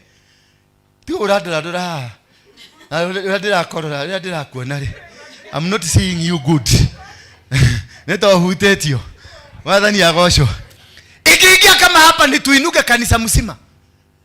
Tuinuke kwanza kabisa, repent. Ndio tupate nguvu ya kupambana na hawa watu. Ni kuchomwa wanachomagwa. Hawaachagu hivyo, ni kuchomwa. Angalia venye wameharibu kanisa ya Kiegei. Ni hapa nilikuwa naona Kiegei akiwaeka hapa, anawaikisa hapa. Anambia, ndio kuaja dhikira ni kwa mwadhi wako. Ndio kuaja dhikira ni kwa mwadhi wako. Anamweka hapa ndani ya hiyo kiguo yake na anamficha hapo. Angalia ile vita imeamkia huyo kijana. He will never see peace. Maana ali-entertain madhabahu hiyo. Hiyo madhabahu ndio Lucifer anatumia, wanaona wanaitangwa LGBTQ. And they have a controlling power. A powerful controlling power. Si powerful tu, a powerful controlling what? Power that controls the systems. Ina control biashara. Wana biashara wengi hapa lazima uingie huko ndio upate pesa. Vijana hapa wanalipwa 30,000. Iki ulaliho 30,000 ndile. What is the significance? Mulisikia wakilipa? Si walikuwa nalipago? Nabio hapa Kiabu. Walikuwa nabio geuka, napakwa mafuta, analipwa 30,000. Why were they doing that? Na sasa mjue kijana kwa sababu anataka pesa ya kwenda kukunywa na ndiye naamenya nonesi iwe jire. Gotire kindu kiratumika haure. Gotire kindu arenda kuria na haure. Ikira. Thate. Nego thabia siweji. Bwana Yesu asifiwe. Wewe unafikiria ni joke, but it is an altar. Walikuwa wanainua madhabahu. Bwana Yesu asifiwe sana. Wanainua madhabahu. Madhabahu ya LGBTQ ni kubwa na ni kali duniani. Hiyo ndio akina Obama. Bwana Yesu asifiwe sana. Hiyo ndio akina nani? Obama. It is in the government ya America. Hiyo ndio inatawala. Ndio huyu jamaa amekuja kubadilisha. Huyu anaitwa Trump. Ndiye amekuja kutoa. Haitole wangu hivyo uwezi. Ni ngumu. Ikiingia hapa hata mimi mtanikuta kwayo. Yes. Ani ule kwa kule hawavi igakwira wewe nikio kwendaga. Hiko ndina kimundu takiria haya. Yes. Kuna kajamaa kalikuja siji. Kuna kajamaa kalikujaga hapa. Kalikuwa kanataka kujoin worship. Unakakumbuka? Juzi tu. Kalikuwa umetoka Sitam. Unakakumbuka? Ni kalikuwa kamusagaji. Na kalikuwa kametumwa kwangu. Immediately kalikuja pale. Kitu ya kwanza kaliniambia, unajua alipiga story haraka sijui venye ilifika mpaka hapo. Kakanielezea, unajua hata hii maneno tunaambiagwa ya kule kwa Garden of Eden ati kulikuwa na usherati. Hakukuwa na usherati. Ni Mungu ndiye aliita Eve, akampeleka kado kidogo, akamuona. Alafu kutoka hapo akaenda akashika Adam, akamuona. Hapa tulikuwa tumekaa na pale. Nilikabia hebu kuja kidogo. Nikamwambia kuja tukunywa tu maji hapa, nikamtoa hapa pole, nikamfikisha pale, nikaita yule watchman. Nikamwambia watchman, hakikisha huyu mtu amecross ile barabara. Na nikamhehelea, nikamwambia, wewe ukijaribu kukuja hapa, si unajua mimi ni Voma Mungeke. Utakata kichwa. Maana yeye alikuwa on a mission. Aliniambia ametoka Sitam na alikuwa worship leader wa Sitam. Na huko Sitam wanalipagwa vizuri, si kama hapa tunasubuana na nyinyi hapa. Kule wanasikia wanalipwa 1,100, 1,200. Maana ni kanisa kubwa, imekuwa huko miaka mingi. Alafu ni ya hiyo kitu. Hiyo Sitam ni ya hiyo. Pastor wengi wa hiyo ni wa hiyo. So unaona biashara, pesa inakuja kutoka ng'ambo. Sisi hatujapata pesa. Bwana Yesu asifiwe sana. Nami nikasema mimi hapa lazima ujitolee, lazima ukue umefinywa vizuri, lazima umechomwa vizuri, umekuwa chombo ambacho Mungu anaweza kutumia. Hauwezi kukubaliwa kushika microphone hapa ati ukuje sasa na ushike microphone useme bwana nataka kuhubiri. Utahubiri nini? Uliza Waruiki akwambie venye amefinywa. Nilifinywa kule nje, nikaletwa hapa nikafinywa. Hapa sasa ni kufinywa bila nini? Bila chuki. Kufinywa tu. Mnacheka na mtu. Ni Kinaani, nilikutana na Kinaani hapa, akina Susan hapa, akina Magdalene wamenifinya vizuri. Hawa mama unaona hapa, they have dealt with me. Akinaani hapa wamenishughulikia vizuri. Mpaka naonaga hivi. Kiona hivi naangalia, nikiona amesmile, unaona nachukua simu na haili. Hata hawajiulisagi ni kwa nini. Yaani utarudi ule hadi mwene yako. Hujasikia ikilia? Hello.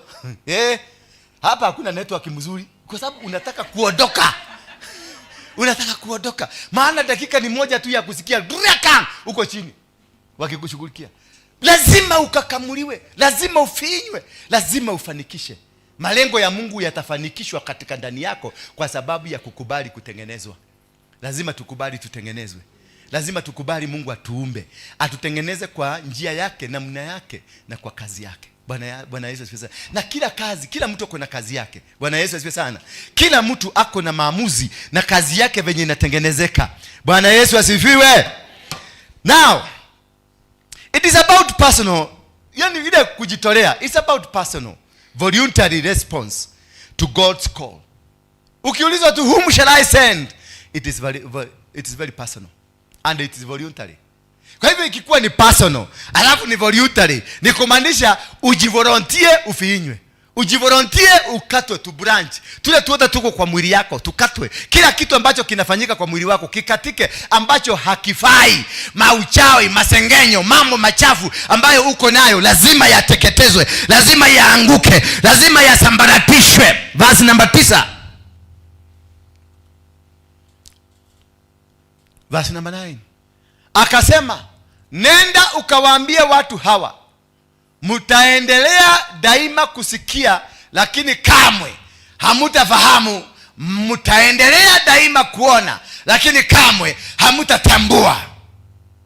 Halo, ni Isaia ametumwa na ulimi wake umechomwa, kwa sababu ametumwa kwa watu rebellious.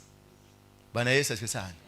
Calling zinakuanga 5, sijui ni 5 ama ni 6. Callings there are 5, there are 4. Calling ya kwanza unatumwa kwa watu rebellious. Sasa unaweza kuitwa, uitue watu gani?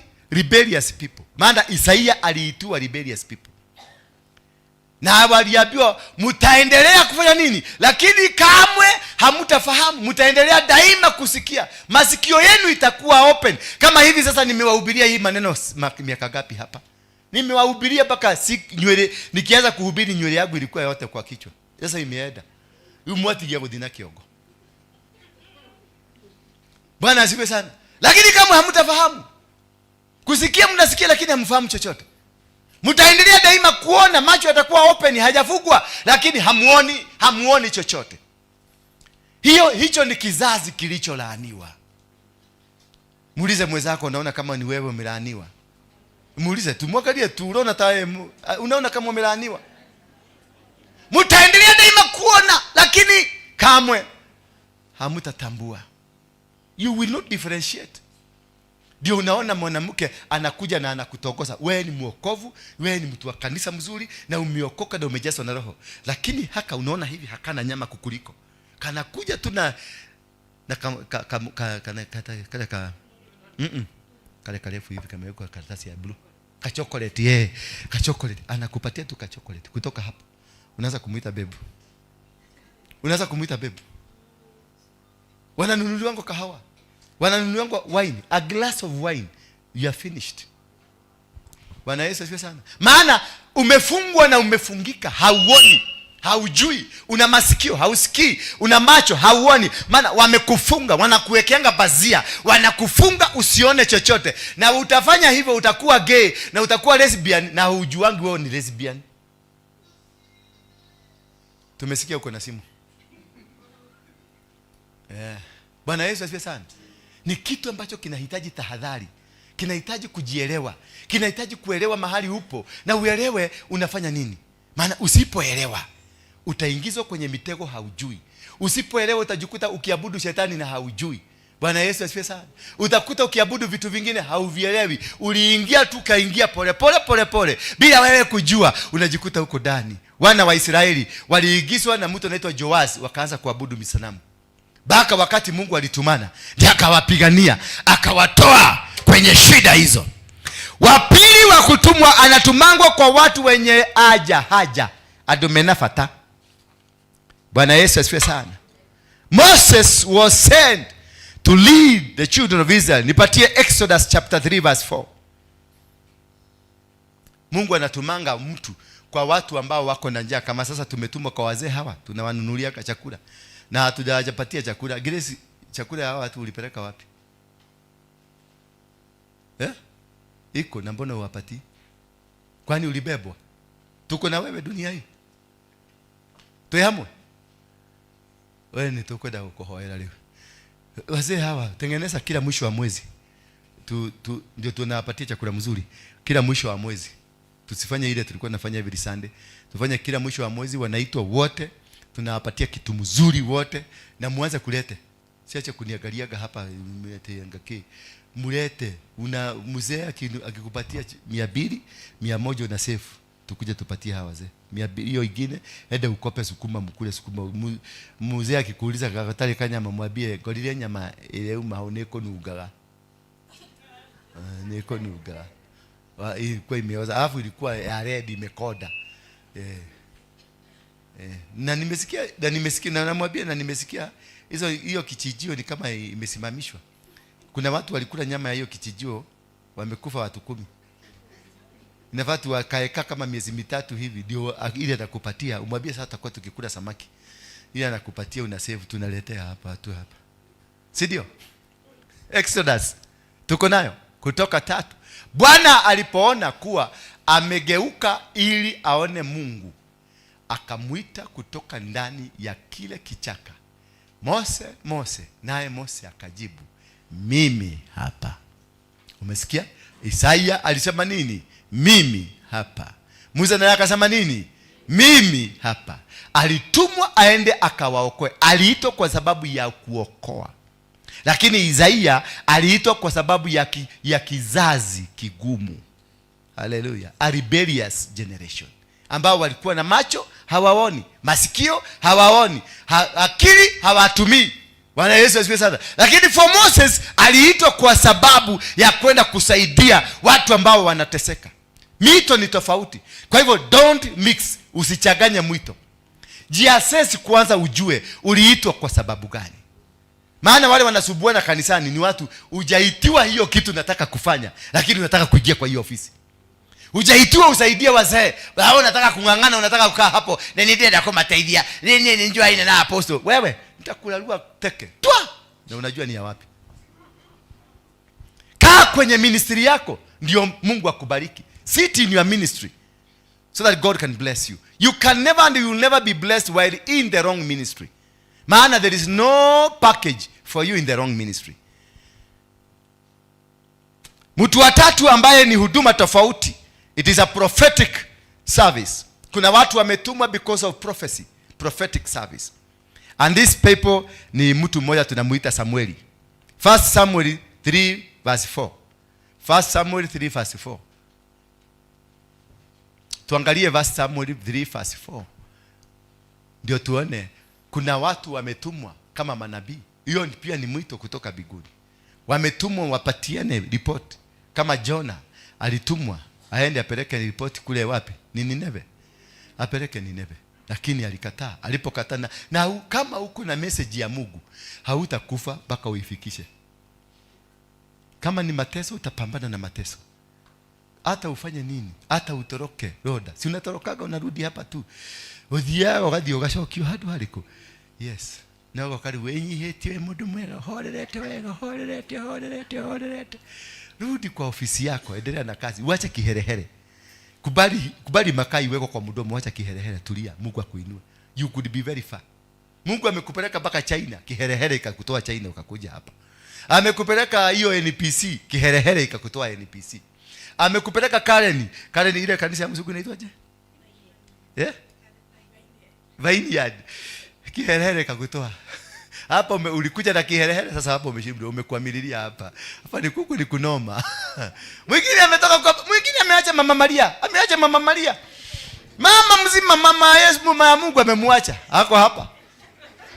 Na amekuja na ministry yote ya mama. Amekuja mpaka na mtoto. Hata malaika wote wako hapa. Sasa nataka kuniambia hapa ni kitu ya mchezo. Tulia. Mungu atuinue tuende bali. Bwana Yesu asifiwe sana. Tufuatie hiyo. Haleluya. Kisha Bwana akamuita Samueli. Samueli akamjibu, mimi hapa. Umesikia wale watu wa kuitwa? Wanajuaga sauti ya mbinguni. Wanajuaga sauti ya Baba, mimi hapa. Huyu mama Maria alipoitwa, aliitwa alipofika hapa, akakuja kwanza akaambiwa ni kwa Waruigi, akaanza kutetemeka siwe wa Mungu. Atewajira diko wao. Akakataa. Unajua Mungu alifanya nini? Kwake ije. Mahali amezoea 25 years, alipigwa mateke kwa mguu. Mama akaanguka hapo chini. Alijikuta Karen Hospital. Daktari wa Karen Hospital akamwambia hii mguu lazima tuweke plaster na tuweke machuma na nini. Ile sauti ikamwambia, nilikwambia enda kwa Waroike. Akapiga simu na nikaichukua. Mungu anapanga maneno. Mungu akitaka kukuhumiliate anapaka maneno mzuri sana. Akapiga simu.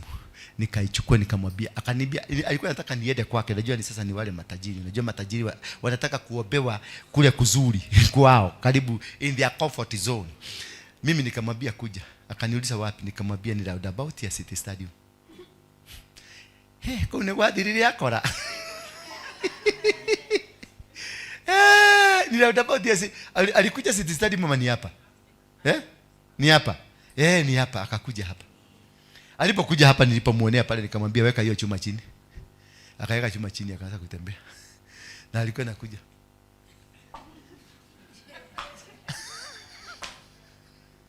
When God has called you, hata ungangane, ona wiki atia ona wohege tamba yake ya buru mutwe no kire igwo thi agotumio thi haria arenda. You must go there, and this is the ministry of the cold.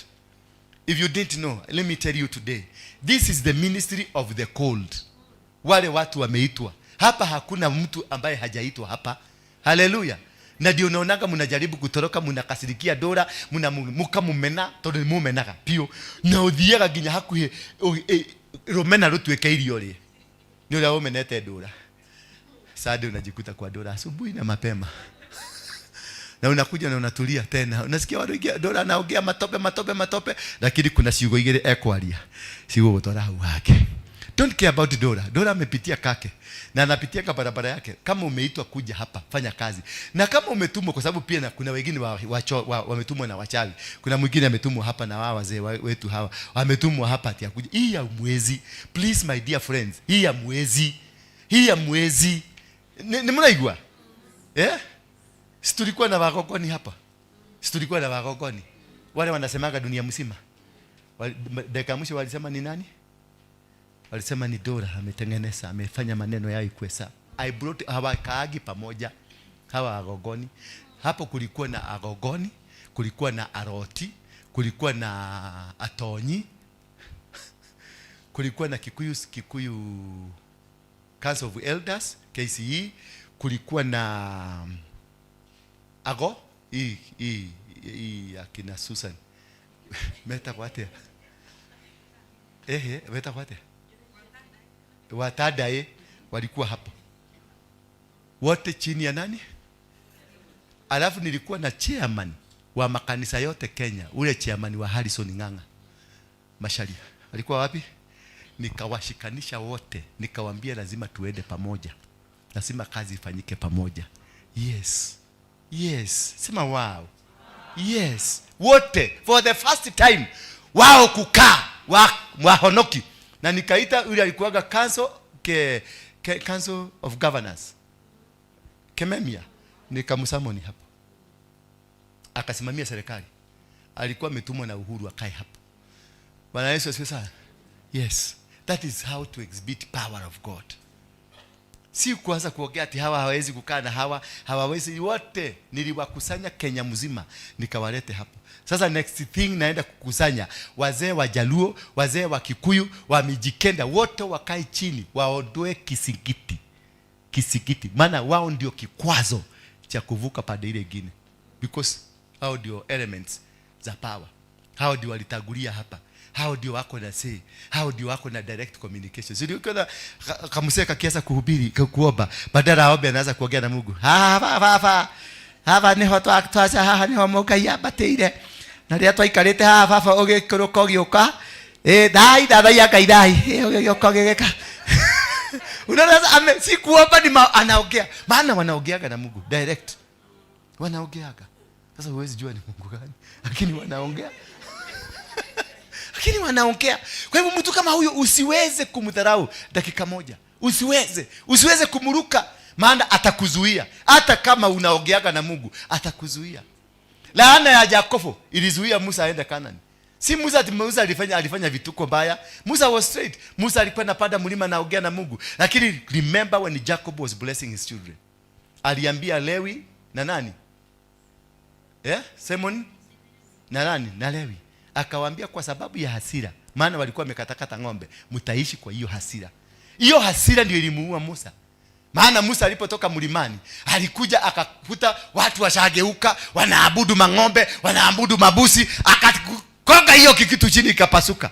Hasira. Maana si nani? Musa alitoka kwa hiyo clan ya Simon na Levi. Lakini kumbuka Musa mwenyewe ndio aliinuka akakuta familia ya Ruben imeteseka sana. Yeye maana alikuwa na mafuta ya juu, akasema Ruben na aishi, na Ruben aliishi. Lakini alikosa mtu aliye na mafuta kama hiyo yake ya juu ya kumsaidia kutoka kwa shida hiyo. You need that word. You need mtu ambaye yeye alisimama na Ruben akasema Ruben na aishi, maana alikuwa na mafuta ya kutenda hivyo, ya kusema hivyo. Lakini yeye alikosa mtu wa kumnenea. Na hasira zako ziishe. Hasira ndio zilimumaliza. Si alifanya kitu baya, hasira. Aliyatamani hiyo madhani ikapasuka. Ile hasira ya laana ya baba ikamkula many years down the line. So you need these people. Usijaribu kuruka hawa. Every step tunaenda ni odhamaki turoya. Every step tunaenda lazima uruke hiyo, ukijua sasa hiyo mtako imekuondokea, unaenda kwa ingine. Sasa tunaenda Nakuru tarehe 29 kuanza kuanzisha kuvuja madhabahu ya Nakuru. Nakuru ndio chanzo ya damu ya Kenya kumwagika. Damu yote ambayo imewahi kumwagika Kenya hii inamwagikiaga Nakuru. Na covenant zote za marais wa Kenya wale wamewahi kukuwa marais inafanyikaga wapi? Nakuru. Uhuru ndio alipatia nani? Ruto kofia yangu 10 na yako 10. Alafu mnasema mtatoa Ruto na 5. Na iko na covenant. Na ni covenant ile damu ilimwagika Eldoret, Nakuru na Moro na Nairobi. Alafu mkuja mwambia ati sasa ati 2 term, ati 1 term. Hiyo mpeleke hiyo 1 term yenu mpelekee mama zenu. Msipovuja hiyo madhabahu. Msipovuja hiyo madhabahu ya Uhuru, si ya Ruto. Ruto is a president courtesy of Uhuru. Aladela Uhuru. Na nikiona Uhuru huko nyuma wanafanya naye kazi. Huko nyuma. Maana ni madhabahu ya Uhuru yangu 10. Waliinulia madhabahu ya miaka 20. Sasa mnakuja na Uhuru hajakufa, na Uhuru hajaenda kulinounce kusema nimevuja hiyo madhabahu. Umesikia kimevuja? Alileta mjaruo mwingine hapo kusabia chagueni baba. Na anajua kuna kitu amefanya. The same thing his father did. Baba yake alitukulisha kiapo. Akina mama zetu walienda hapa Katodo, walikula kiapo hawa. Ni mwanyu yule muma wa Katodo. Muki wake mwahenio ni thaka mwathiko heo. Mukenywa muma. Mukiroke hegetikana thane Kenya. Nowe. Sasa unaona tunabeba ujinga. Yeye mwenyewe alikulisha watu kiapo ati Jaramogi asiwahi kalia kiti Kenya. Mtoto yake sasa ametuletea na ni mtoto ya Jaramogi ati huyu ndio nataka tukalie. See now, was it not a plan ya kuweka Ruto ndani akalie kiti? Hapo sasa mseme Uhuru mko na yeye. Hiyo mambo ya tu tamwachane nayo na wani tamwachane nayo.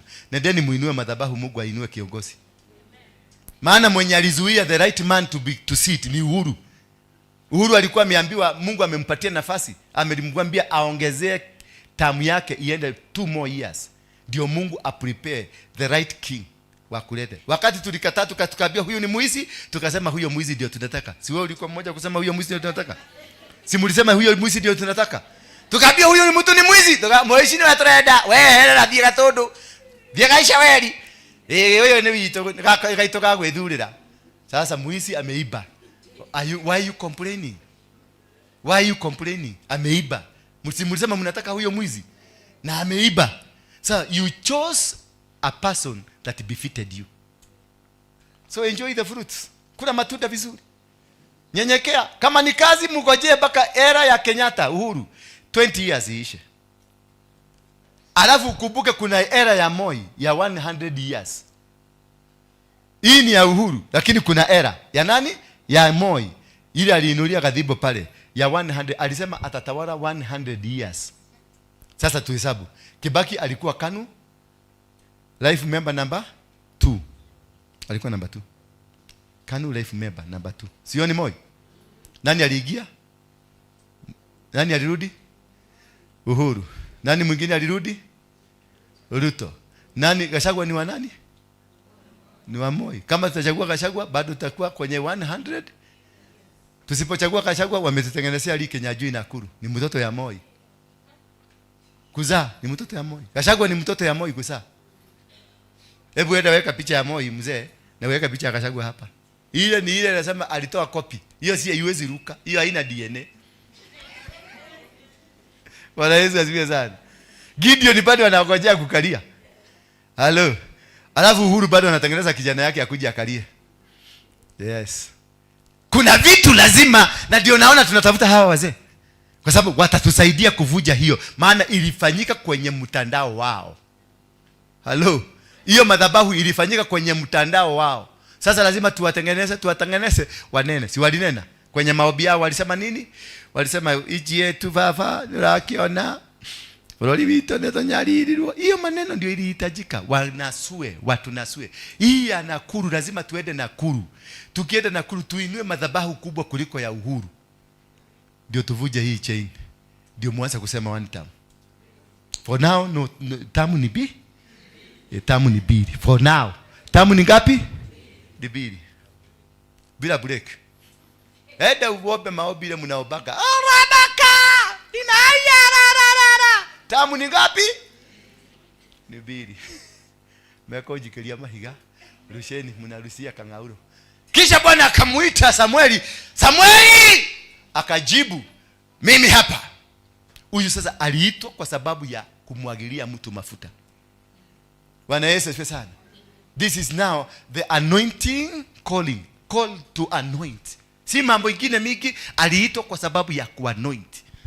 Na hiyo kwa sababu hiyo ndio sababu reason yake alikuja duniani hii. Baada ya kuanoint Samueli unasikia Daudi, unasikia Samueli ameanza kupotelelea. Pole pole akapotea na akapotea. Baka wakati Saulo alienda kwa mganga kusema aitwe roho ya nani? Ya Samueli. Na Samueli alikuja na makasiriko, maana alikuja kiulisa, unanitia nini? Alitoka kwenye kaburi, na wale wanaendaka kutembelea kaburi, mjue mnaitaka nini. Alienda paka alikuja, akatoka kwa kaburi akiwa na kitu cha white, kitu kikakuja, kikamuuliza ni kwa nini unanisumbua nikiwa kule Okirine. Akakata, akashindwa, akaanza kumwambia Zolemigi, akamwambia kesho masaa kama hii tutakuwa na wewe. Sasa ukiwa mtu wa kutembelea kaburi, kesho masaa kama hiyo umetembelea kaburi, unakuwa ndani ya kaburi. Udigosherera gomi. Ate gomi situ kumwaga ile tunamwaga. Watu wa moto atu Muratina, inua mkono juu. Muratina people. Susan wewe ni wa Muratina. Ada Muratina? Hata Grace ni wa Muratina. Wanashio Grace ni Muratina. Nani mwingine wa Muratina? Unamwaga chini? Kitambo. Kama umewahi kumwaga chini, umewahi kuita hizo gomi. Bwana Yesu asifiwe sana. Kuna watu ambao wameitwa kwa sababu ya kupambana vita military. Ni mtu anaitwa Gideon. Kitabu cha Judges chapter 6 verse 11 and 12. Judges chapter 6 verse 11 and 12. Huyo aliitwa ni commando. Kuna watu wameitwa commando. Ndio unaona tuko na James Maina Nganga commando. Na anaenda Uhuru Park. Tarehe ngapi? Tutaenda hiyo. Hallelujah. Tutaenda. Sini baba yetu. Utanipeleka? Ama mlikosana? Mko sawa naye? Magdalene, utanipeleka? Mko sawa naye? Kabisa? Hata kuita takataka. Malaika wa Bwana akaja akaketi chini ya mti wa mwaloni huko Ofra, ambao ulikuwa mali ya Yoashi Mwebezeri, ambako Gideoni mwanawe alikuwa akipepeta ngano penye shinikizo la kukamuliza sabibu, ili kuificha wa Midiani wasiione. 12. Malaika wa Bwana alipotokea Gideoni akamwambia, Bwana huyu pamoja nawe, shujaa mwenye nguvu. Aliitwa mwenye nguvu, shujaa mwenye nguvu. Akaambiwa sasa, tayarisha jeshi, uende ukapambane, ukavuje madhabahu. Sasa huyu aliitwa kama komando, aliitwa kama jeshi. Bwana Yesu asifiwe sana. Callings are different. Kile kitu najaribu kusisitiza, callings are different, and if you are able to understand your calling, hautasubua watu. Ukiunderstand jinsi Mungu amekuita, utajua jinsi ya kufanya kazi yako bila uoga, bila mapendeleo, bila kuoneana, bila hata hauna wasiwasi, because you are called alone. Mpaka hapa aliitwa mwenye shujaa mwenye nguvu. Sasa kule Musa hajaitwa shujaa mwenye nguvu. Samueli hajaitwa shujaa mwenye nguvu. Sasa Samueli hawezi kukuja hapa, hawezi kuifiti hapa, and this is why God called him. What is your calling? Muulize your neighbor, what is your calling? Amekujibu? Hana? Sasa unaona mazubwa? Unaona mazubwa mama todo ona doi kileteirwo goko. On Sunday ukikuja hapa, kila mtu atasimama aniambie the calling. Umeitwa kwa nini hapa? Ni kwa nini, ni nini ulikuja hapa kufanya kwa hii kanisa? Kama hauna reason ya kukaa hapa, I will chase you away. Ndikwekera huko na mundu kegege. Sitaki. Kwa sababu hao ndio masubua, hao ndio wametusubua hapa. Hao ndio wametuzuia, maana ni mafarisayo na masudasi. Wamesimama kwa mlango, hawakubalishi watu wakuje na wao hawaingii. Maikala kadru hau mangetheti oguo. Andiki marua. Higaishi. Tara mundu ucio mwena kana ni higa. Angalia huyu uone kama ni higa. Kama mtu hana reason, kama you don't have a reason ya kukuja kanisa hii si kanisa kama zile zingine. Hii ni mapambano. Kama haujaitwa kwa sababu ya mapambano ya kuvuja madhabahu, Jeremiah 1:10. Kama haujaitwa kwa sababu ya kugongana na madhabahu, kubomoa mafalme, kuvuja mainchi, generations, kubadilisha ile kitu naona tukifanya, if you are not part of here, just go and look for a church. Kama wewe ni mtu wa kutoa mapepo, teremuka hapa chini kwa mzee. Kama wewe ni mtu wa righteousness, nenda kwa baba mwingine pale anaitwa Nganga. Kwa Nganga ni pole, ni righteousness. Hapa righteousness hatukuagi nayo sana, maana kuna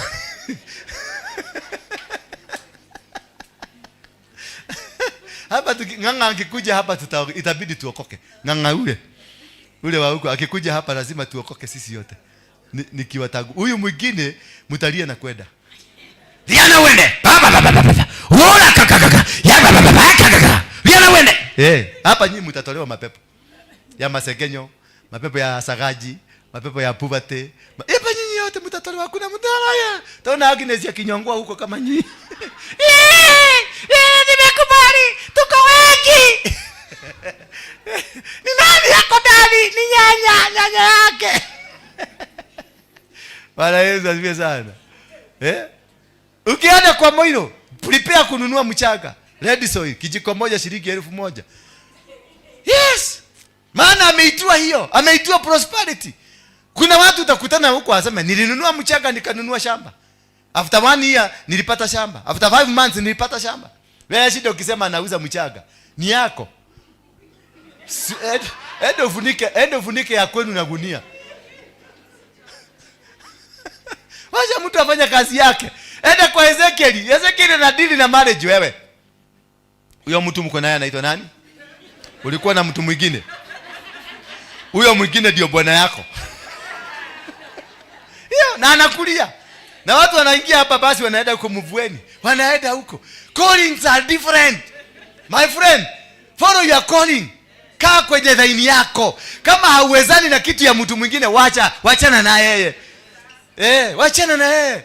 Ati kwa sababu sasa umeona ameondoa ati amekwambia doa yako hiyo sio doa yako. Kuna mwanamume mwingine anaitwa Hamisi ndio alikuwa bwana yako. Sasa unaanza kusema anavuja doa. Yes, havuji doa.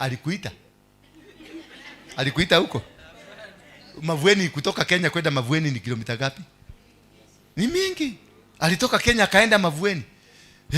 Kwenda kuambiwa huyo bwana mko na yeye ni mkora. Achana naye. Yes. Na inakuwa hivyo na unamwachia pesa, acha kuniangalia vibaya. Kama kwani uko na jagiri kwa nyumba? Bwana Yesu asifiwe sana. Yes, callings. I'm talking about callings.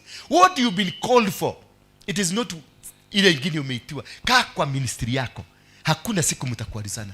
Hakuna kitu mtaulizana na mtu. Hakuna mtu mtapigana na yeye. Hakuna. Because you will be perfectly where you are supposed. And that is why unaonanga mimi na enjoy. Na mimi naongeanga kama takataka. Naongeanga venye nataka because I know where I am.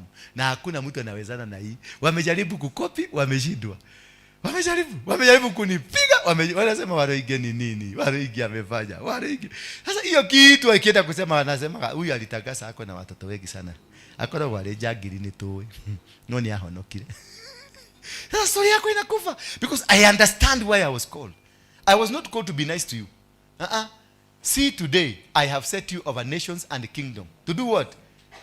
To uproot, to pull down, and to overthrow. To overthrow ni kubadilisha system yote ile ilikuwa unaibadilisha. Overthrowing is using power and force.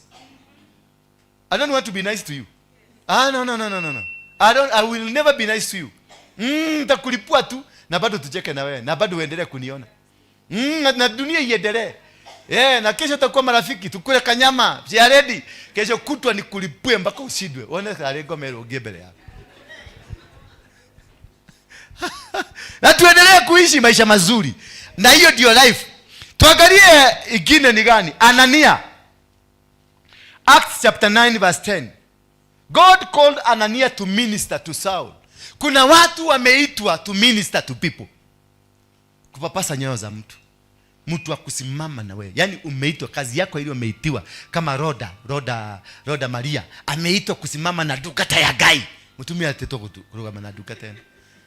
Mutumia ni aruga gatheri kega kadehera. Kumomoshie. Na ugithi gwake no koyo gathiri kwa gari. Anasimama na mimi. Amesimama na kanisa. Naonaga anabeba ana ile kikundi yao ile inaitwa nini? Mnaitwa hiyo hata peke yake angalia. Niwe wahetera hapa. Sunday coming Sunday kila mtu akuje na kitambaa ya kichwa. Umesikia? Sunday coming Sunday kila mtu. Na mwambie wageni wale wanakuja. Kila mtu akuje na kitambaa kwa kichwa. Na ukishindwa kaa nyumbani. Don't need you here. Ya white. Kama wewe ni wa Rahab ufuge Rahab. Kama wewe ni wa Deborah ufuge Deborah. Kama wewe ni wa Akolino ufuge Akolino. Yes. Utigoshoka kuna watho haha. Nikituga sheria ikitengenezeka ifuatwe. Sade kitu ya kwa the first Sade tunduko na Holy Communion. Sade Holy Communion and number 2 kitaba. Na wale wanauzaga vitaba mtengeneze vitaba mkuje nazo na muuze shilingi 3000 kitaba moja. Hakuna kuingia pale bila kitaba. Mmenisikia? Ni mwajigwa. Wako ndo kahota goka kaa nyumbani. Kaa nyumbani wacha kutuletea hapa upusi. Tendo kwa kitabea. Utafuga hapa. Hapa utafuga. Na sio ile ya kufugilia huko inakuja hapa. Unafuga vizuri na unafuga mpaka masikio. Na ikiwezekana tutaweka ile. Nilienda huko Nyandarua nikaona wamama watu wako na ile nguo za mafiriri.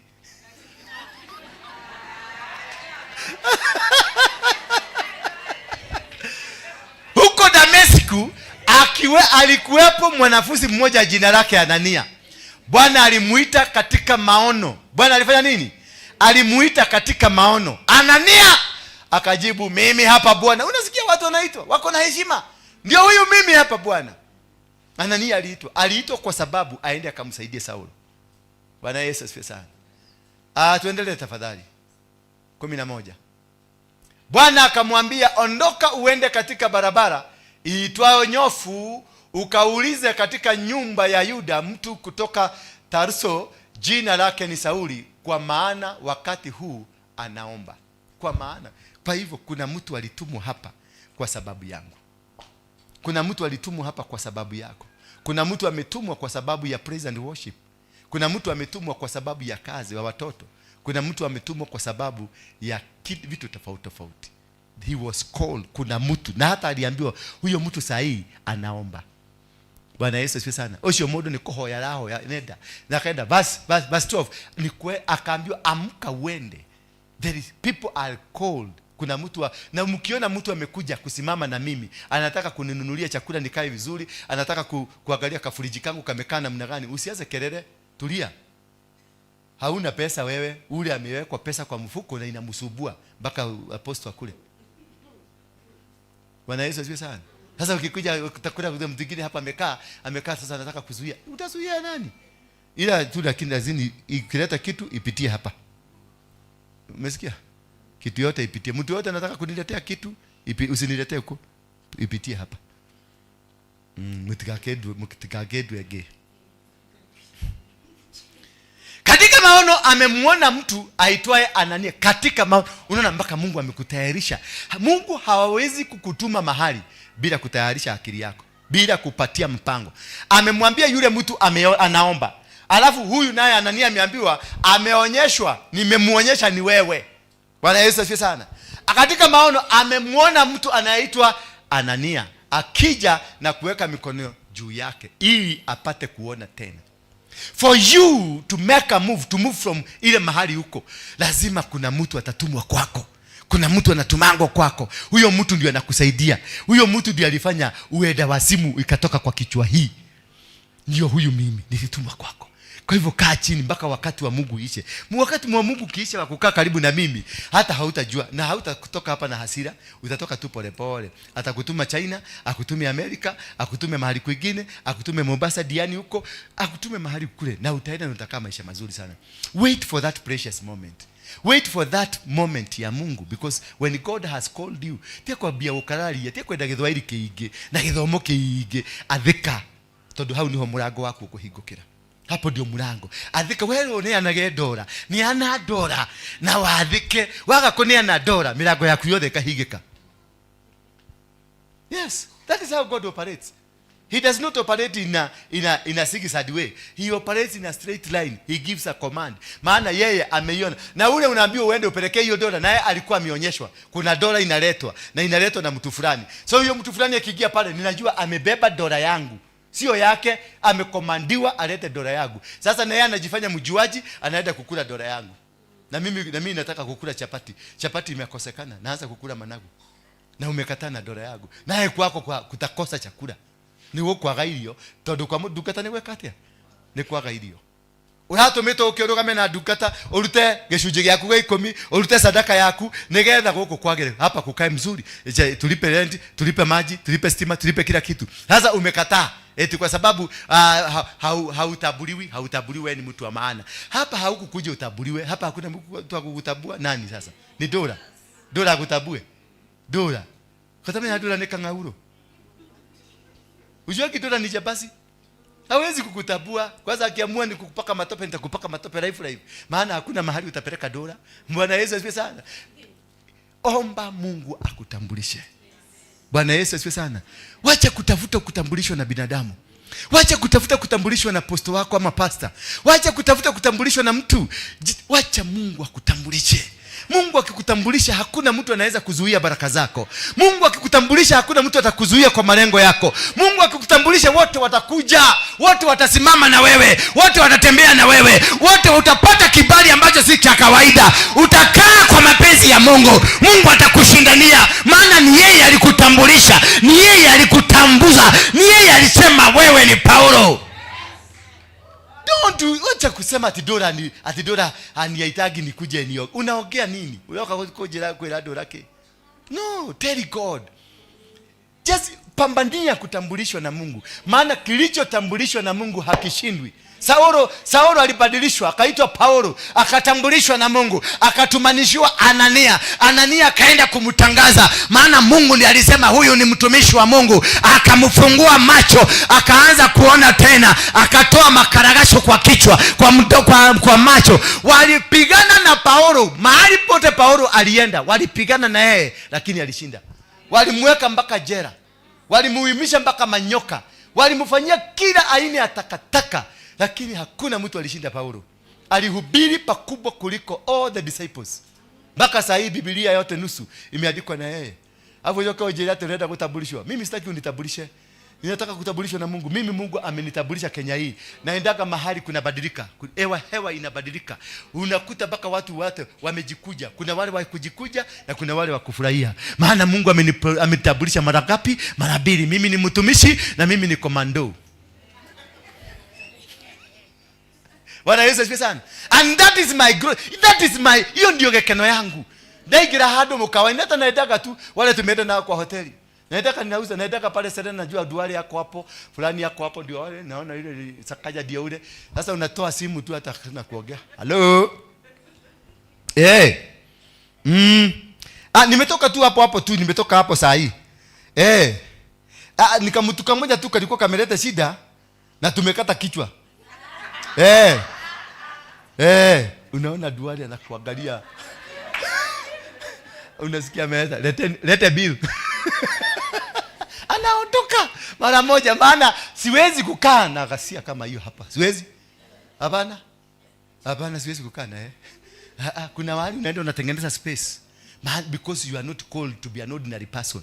You are called to create a space. Tengeneza space yako na uthondeke rĩera rĩaku, matie gũtinda magĩthura rĩu kũu rĩera rĩega. Waikara hau na kapale kule juu kwa karibu na swimming pool hapo. Ng'ang'a akipita kule akitoka swimming unamwambia kuja baba kaa hapa. Letea baba kitu hapa kule. Anakula, anatoka huko anasema ubarikiwe na anaenda. Yes, hiyo neno tu moja ubarikiwe inatosha. Mahubiri yake mimi sitaki. Mahubiri ya Ng'ang'a sitaki, maana hana mahubiri, lakini yako na kitu kimoja, ubarikiwe. Hiyo ndio kitu ya muhimu, ubarikiwe. Na kubarikiwa lazima uidhudhire, uitishe. Si uende ukae hapo ngavie aje akuja hapana, mwambie mseka chini. Na akijaribu kwenda mwambie baba, usilete hiyo madharau, hebu kaa chini. Hebu hata mimi ni general kama wewe, kaa chini. Wewe, simulete haraka. Analeta hata kama ni kajuisi unamununulia. Kajuisi pekee yake kametosha. Hata kakobe kamuchino kamununulia haraka aende akienda. Akimaliza hivi amese hata asiposema amekubarikisha. And that is how to tap blessings. Nyinyi hapa mmekauka nywele gumu kabisa. Hata muti ona mogemiru ogo muhinyo ogo no mumirada kama muti gimakaria. Learn to tap these blessings. The blessings, they don't come because atulioba sana blessings. No, I am carrying the blessing. Mimi ndio naambia kwa nyinyi wa mama mang'amang'a, mmezaa watoto, mmeodoa watoto kwa kina baba. Baba at the end of the day atahusika mahali. That blessing is enough. Ama kama huyu ameenda, tafuta baba mwingine mwenye atasimama oherege siana waitanishwe. Kama sasa wewe hauna bwana, si ndio? Na uko na watoto. Kama na hauna bwana kabisa, tafuta mtu kama huyu, si watoto wako waitanishwe na mimi, ndio nikuje ninene baraka kwao. Wetako kuheregithia ciana kucihe muhiriga na igwa masi tigerage hau na kimwana gyaku hau igerage ate nyeji kwenda wakorwo ithe muoyo munyitirani na ithe. Are you getting me? Na wakorwo ndari kuo mucaririe ithe te uikara hau tango kwa broiler. Munanisikia hivyo? Yeah, fathers wako na blessings na ndio wanaachiliaga baraka za dunia hii, matunda ya dunia hii ni baba naachilia. Nego mtumio wako ndo na mudhuri deha na kwa ina ciana usieje na kwa nego rokongera ujibudithie gwita na dadi kana cia chamani ndani kwa aya mzaeni aje Bwana Yesu asifiwe sana. Verse number 13. Anania akajibu, Bwana, nimesikia kutoka kwa watu wengi habari nyingi kuhusu huyu mtu. Unasikia sasa? Ndio unahitaji kutambulishwa na Bwana. Huyu jamaa alisikia mambo ya ndura. Amesikia kutoka kwa watu wengi kuhusu ndura. Hello. Kama mnafikiria Saulo alikuwa na ni mimi. Ndio reincarnate. Ni mimi. Yeah. Anarudigi, watu wanarudigi in another form. Yes, ni mimi. Anania akajibu, Bwana, nimesikia kutoka kwa watu wengi habari nyingi kuhusu mtu huyu na madhara yote aliyowatendea watakatifu wako huko Yerusalemu. 14. Naye amekuja hapa Dameski akiwa na mamlaka kutoka kwa viongozi wa makuhani ili awakamate wote wanaotaja jina lako. Ululu. 15. Haraka bami. Lakini Bwana akamwambia Anania, nenda, mtu huyu ni chombo changu. Hapo sasa ndio mnashidiagwa. Mnakashifu dola, mnasema mambo ya dola. Ukienda kuambia Mungu ati dola huyo si mzuri, anakuambia mnaenda. Lakini Bwana akamwambia Anania, tusome pamoja, nenda, mtu huyo ni chombo changu kiteule nilichokichagua apate kulichukua jina langu kwa watu wa mataifa na wafalme wao na mbele ya watu wa Israeli. Yaani kumbe nimechaguliwa namna hiyo, nitembeze jina la Mungu kwa watu wa mataifa, jina la Mungu liinuliwe. Simuliona tulipiga wimbo pale mpaka watu vijana wote wakaokoka, wote wakakuja, wote wakabadilika. Hallelujah, because nimeteuliwa. Ugesi yani ukorwa na anie matumi oyo ndungihota kurwa na kadeno. Nimekuja hapa for a mission. I'm here on a mission. Nimeteuliwa. Yes, mwambie mwenzako nimeteuliwa. Yes. Oh, you are on a mission. Nobody can tunya you. Nobody can fight you. Nobody can defeat you. Nobody can do anything against you. You will conquer. Lazima utakonga. Lazima utafaulu. Lazima utafika mahali Mungu ametaka. Maana si watu walitaka wewe. Ni Mungu alikutaka. Ni Mungu alikupangia. Ni Mungu alikuita. Ni Mungu alikutayarisha. Ni Mungu alikutengeneza chombo. Mimi ni chombo. Yes, mimi ni chombo. Sema mimi ni chombo. Wewe si useme wewe ni chombo. Sija kuiba. Chombo cha Mungu. Unaweza kuwa chombo cha shetani. Sasa ukikuwa gay na ukuwa lesbian, si umekuwa chombo cha shetani. Sasa hapa ni chombo cha Mungu. Hallelujah. 16 please. Nami nitamuonyesha jinsi impasavyo kuteseka kwa ajili ya jina langu. Si umeona? Na yeye alinifundisha jinsi ya kuteseka. Kwa hivyo mateso yapo na ninavumilia. Mateso yapo. Yes, hata mkijaribu kunigonga najua ni mateso niliyoambiliwa, nitafundishwa. Nami nitamuonyesha jinsi ipasavyo kuteseka kwa ajili ya jina langu. Tusimame kwa miguu yetu. Shika sadaka yako na mikono yako miwili tuiombe. Tunapoingia kwenye safu ya waimbaji.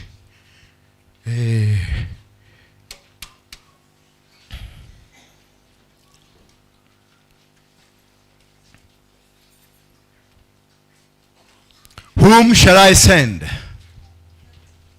Whom shall I send? Sema here I am. Simama.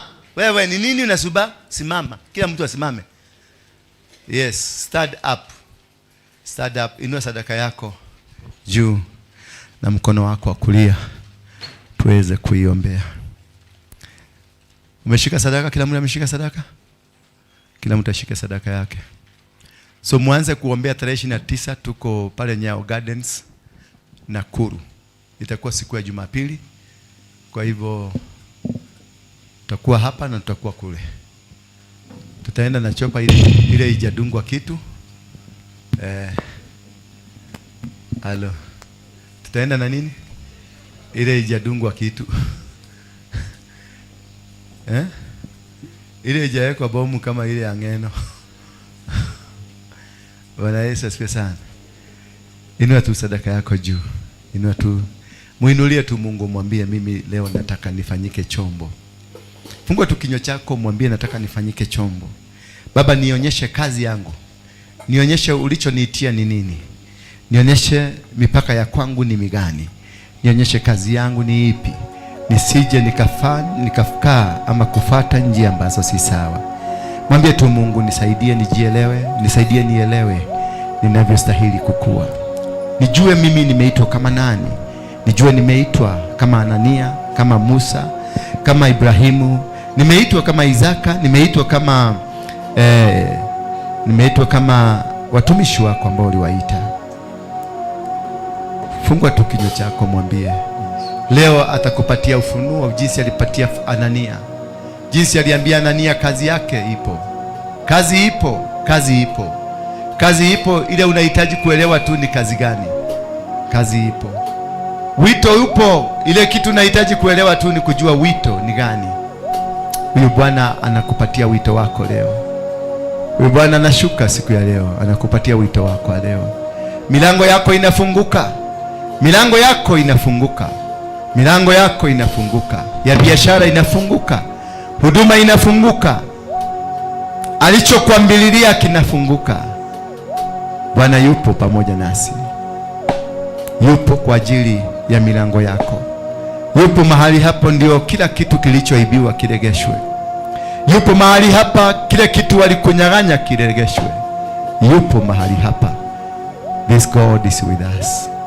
Inua tu sadaka yako, mwambie nimetoa hii kama dhabihu ya kupata ufunuo wa maisha yangu, kupata ufunuo wa biashara yangu, kupata ufunuo ya ukamilivu ya wito wako juu yangu. Siku hii nimekuja Baba kuitika.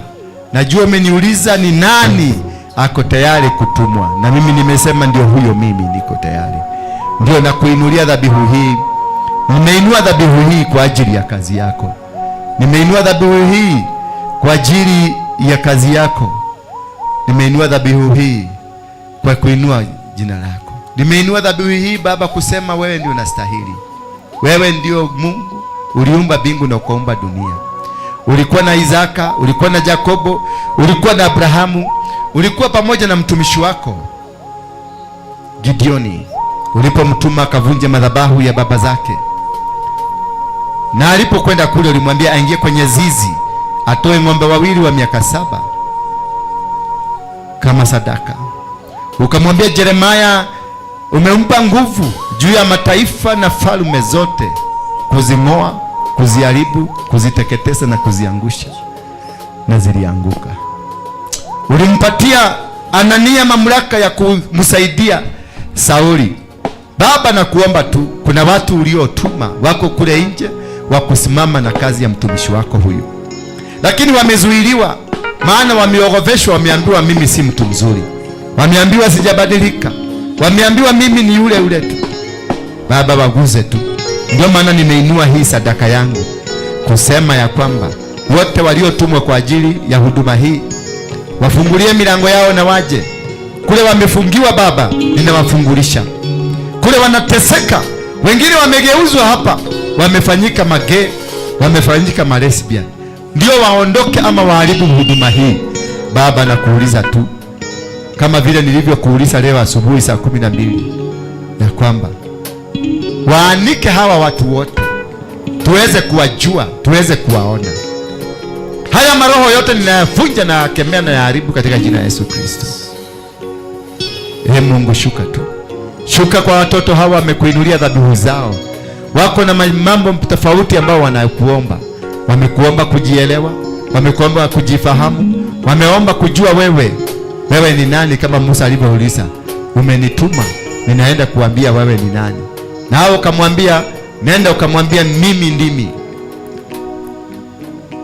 Baba, niko tayari kutumwa, niko tayari kupeleka ujumbe wako, niko tayari kufanya kazi yako. Nitumie na watu wa kusimama na mimi, nitumie na watu wa kwenda pamoja na mimi, nitumie na watu wa kutembea njia hii. Asante kwa mkutano ambao ulitupatia kule Nyandarua. Nilikutana na mababu zetu, Judges chapter number 6, kuvunja madhabahu ya baba zetu, madhabahu ambayo yaliinuliwa, generational altars. Baba, na tukavunja hivi. Naenda kuingia kwenye uwanja, naenda kuingia kwenye mzunguko wa kuzunguka Kenya mzima. Baba, nakuomba tu unipatie mabawa, unipatie nguvu, unipatie watu wa kwenda pamoja na mimi, unipatie watu wa kusimama na huduma hii. Nitumia Anania Baba, atakaye simama na mimi, atakaye nielekeza kwa njia zako, atakaye niguza wakati ninapotea njia. Nipe nguvu kama hilo limuita nayo Gideoni, man of valor, mtu mwenye nguvu. Na kuomba nguvu kama hiyo ya kuweza kuvunja madhabahu ya mababa, madhabahu ambayo yaliinuliwa, hatukuwepo yakiinuliwa, lakini yaliinuliwa, na hii madhabahu imekuwa tatizo kwetu. Baba, nishike mkono kama vile ulivyomshika Musa, mahali popote alienda alipata ushindi, maana ulitembea na yeye.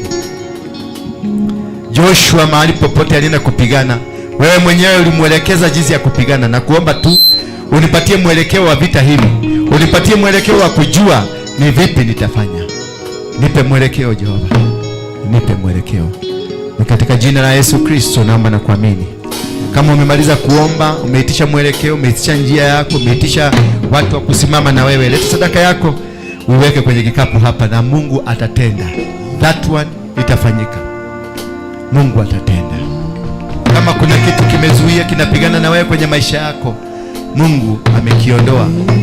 Kama kuna maadui, kuna jeshi linapigana na wewe, jeshi la kiroho, Mungu ametenda. Kama kuna mizimu katika maisha yako imekuwa kinyume na wewe, imepigana na wewe, Mungu ametenda. You may be seated. Tukae dakika moja, tusubiri tu dakika moja tu. Tutarudi hapa saa 10 kamili. Tutafanya ibada ya ukombozi kwa wale ambao wangetaka, lakini kama unataka kwenda nyumbani umeruhusiwa. Lakini ibada ya ukombozi tutaifanya saa 10 kamili. Tuketi chini kwanza, tuketi. After ukipatiana sadaka yako, tuketi chini, tuketi kwenye viti zenu vizuri. Mami, nataka ukuje utusalimie dakika moja tu. Just don't go beyond 1 minute. Yes. Habari zenu? Bwana asifiwe. Naitwa Margaret. Jesus Christ is my personal savior. I'm not new here. Mimi nimekujaga, kuna watu wananijua. For example, last year February nilikuja hapa kuona mtumishi wa Mungu, lakini hakuwa amefika. nikasikia kitu kikininenea nioshe kanisa, and I did it. Mwathani arogocwo nikio njiguire ni ndire mugeni. I am one of you. Karibu sana, mpigeni makofi. Na sasa umekubali kukuja. Ukikuja kiti chako kiko pale. Laini eno uko waika gite laini. Naigwa. Yes. Ndio tuendelea kujenga kikosi mpaka kisimame. So thank you, and now may the grace of our Lord Jesus Christ and the love of God and the Fellowship of the Holy Spirit be with us now and forevermore. Amen. Amen and amen. Worship team, mpaka mimi nitumane muache. Umesikia? Okay. Mpaka nitumane muache. Thank you.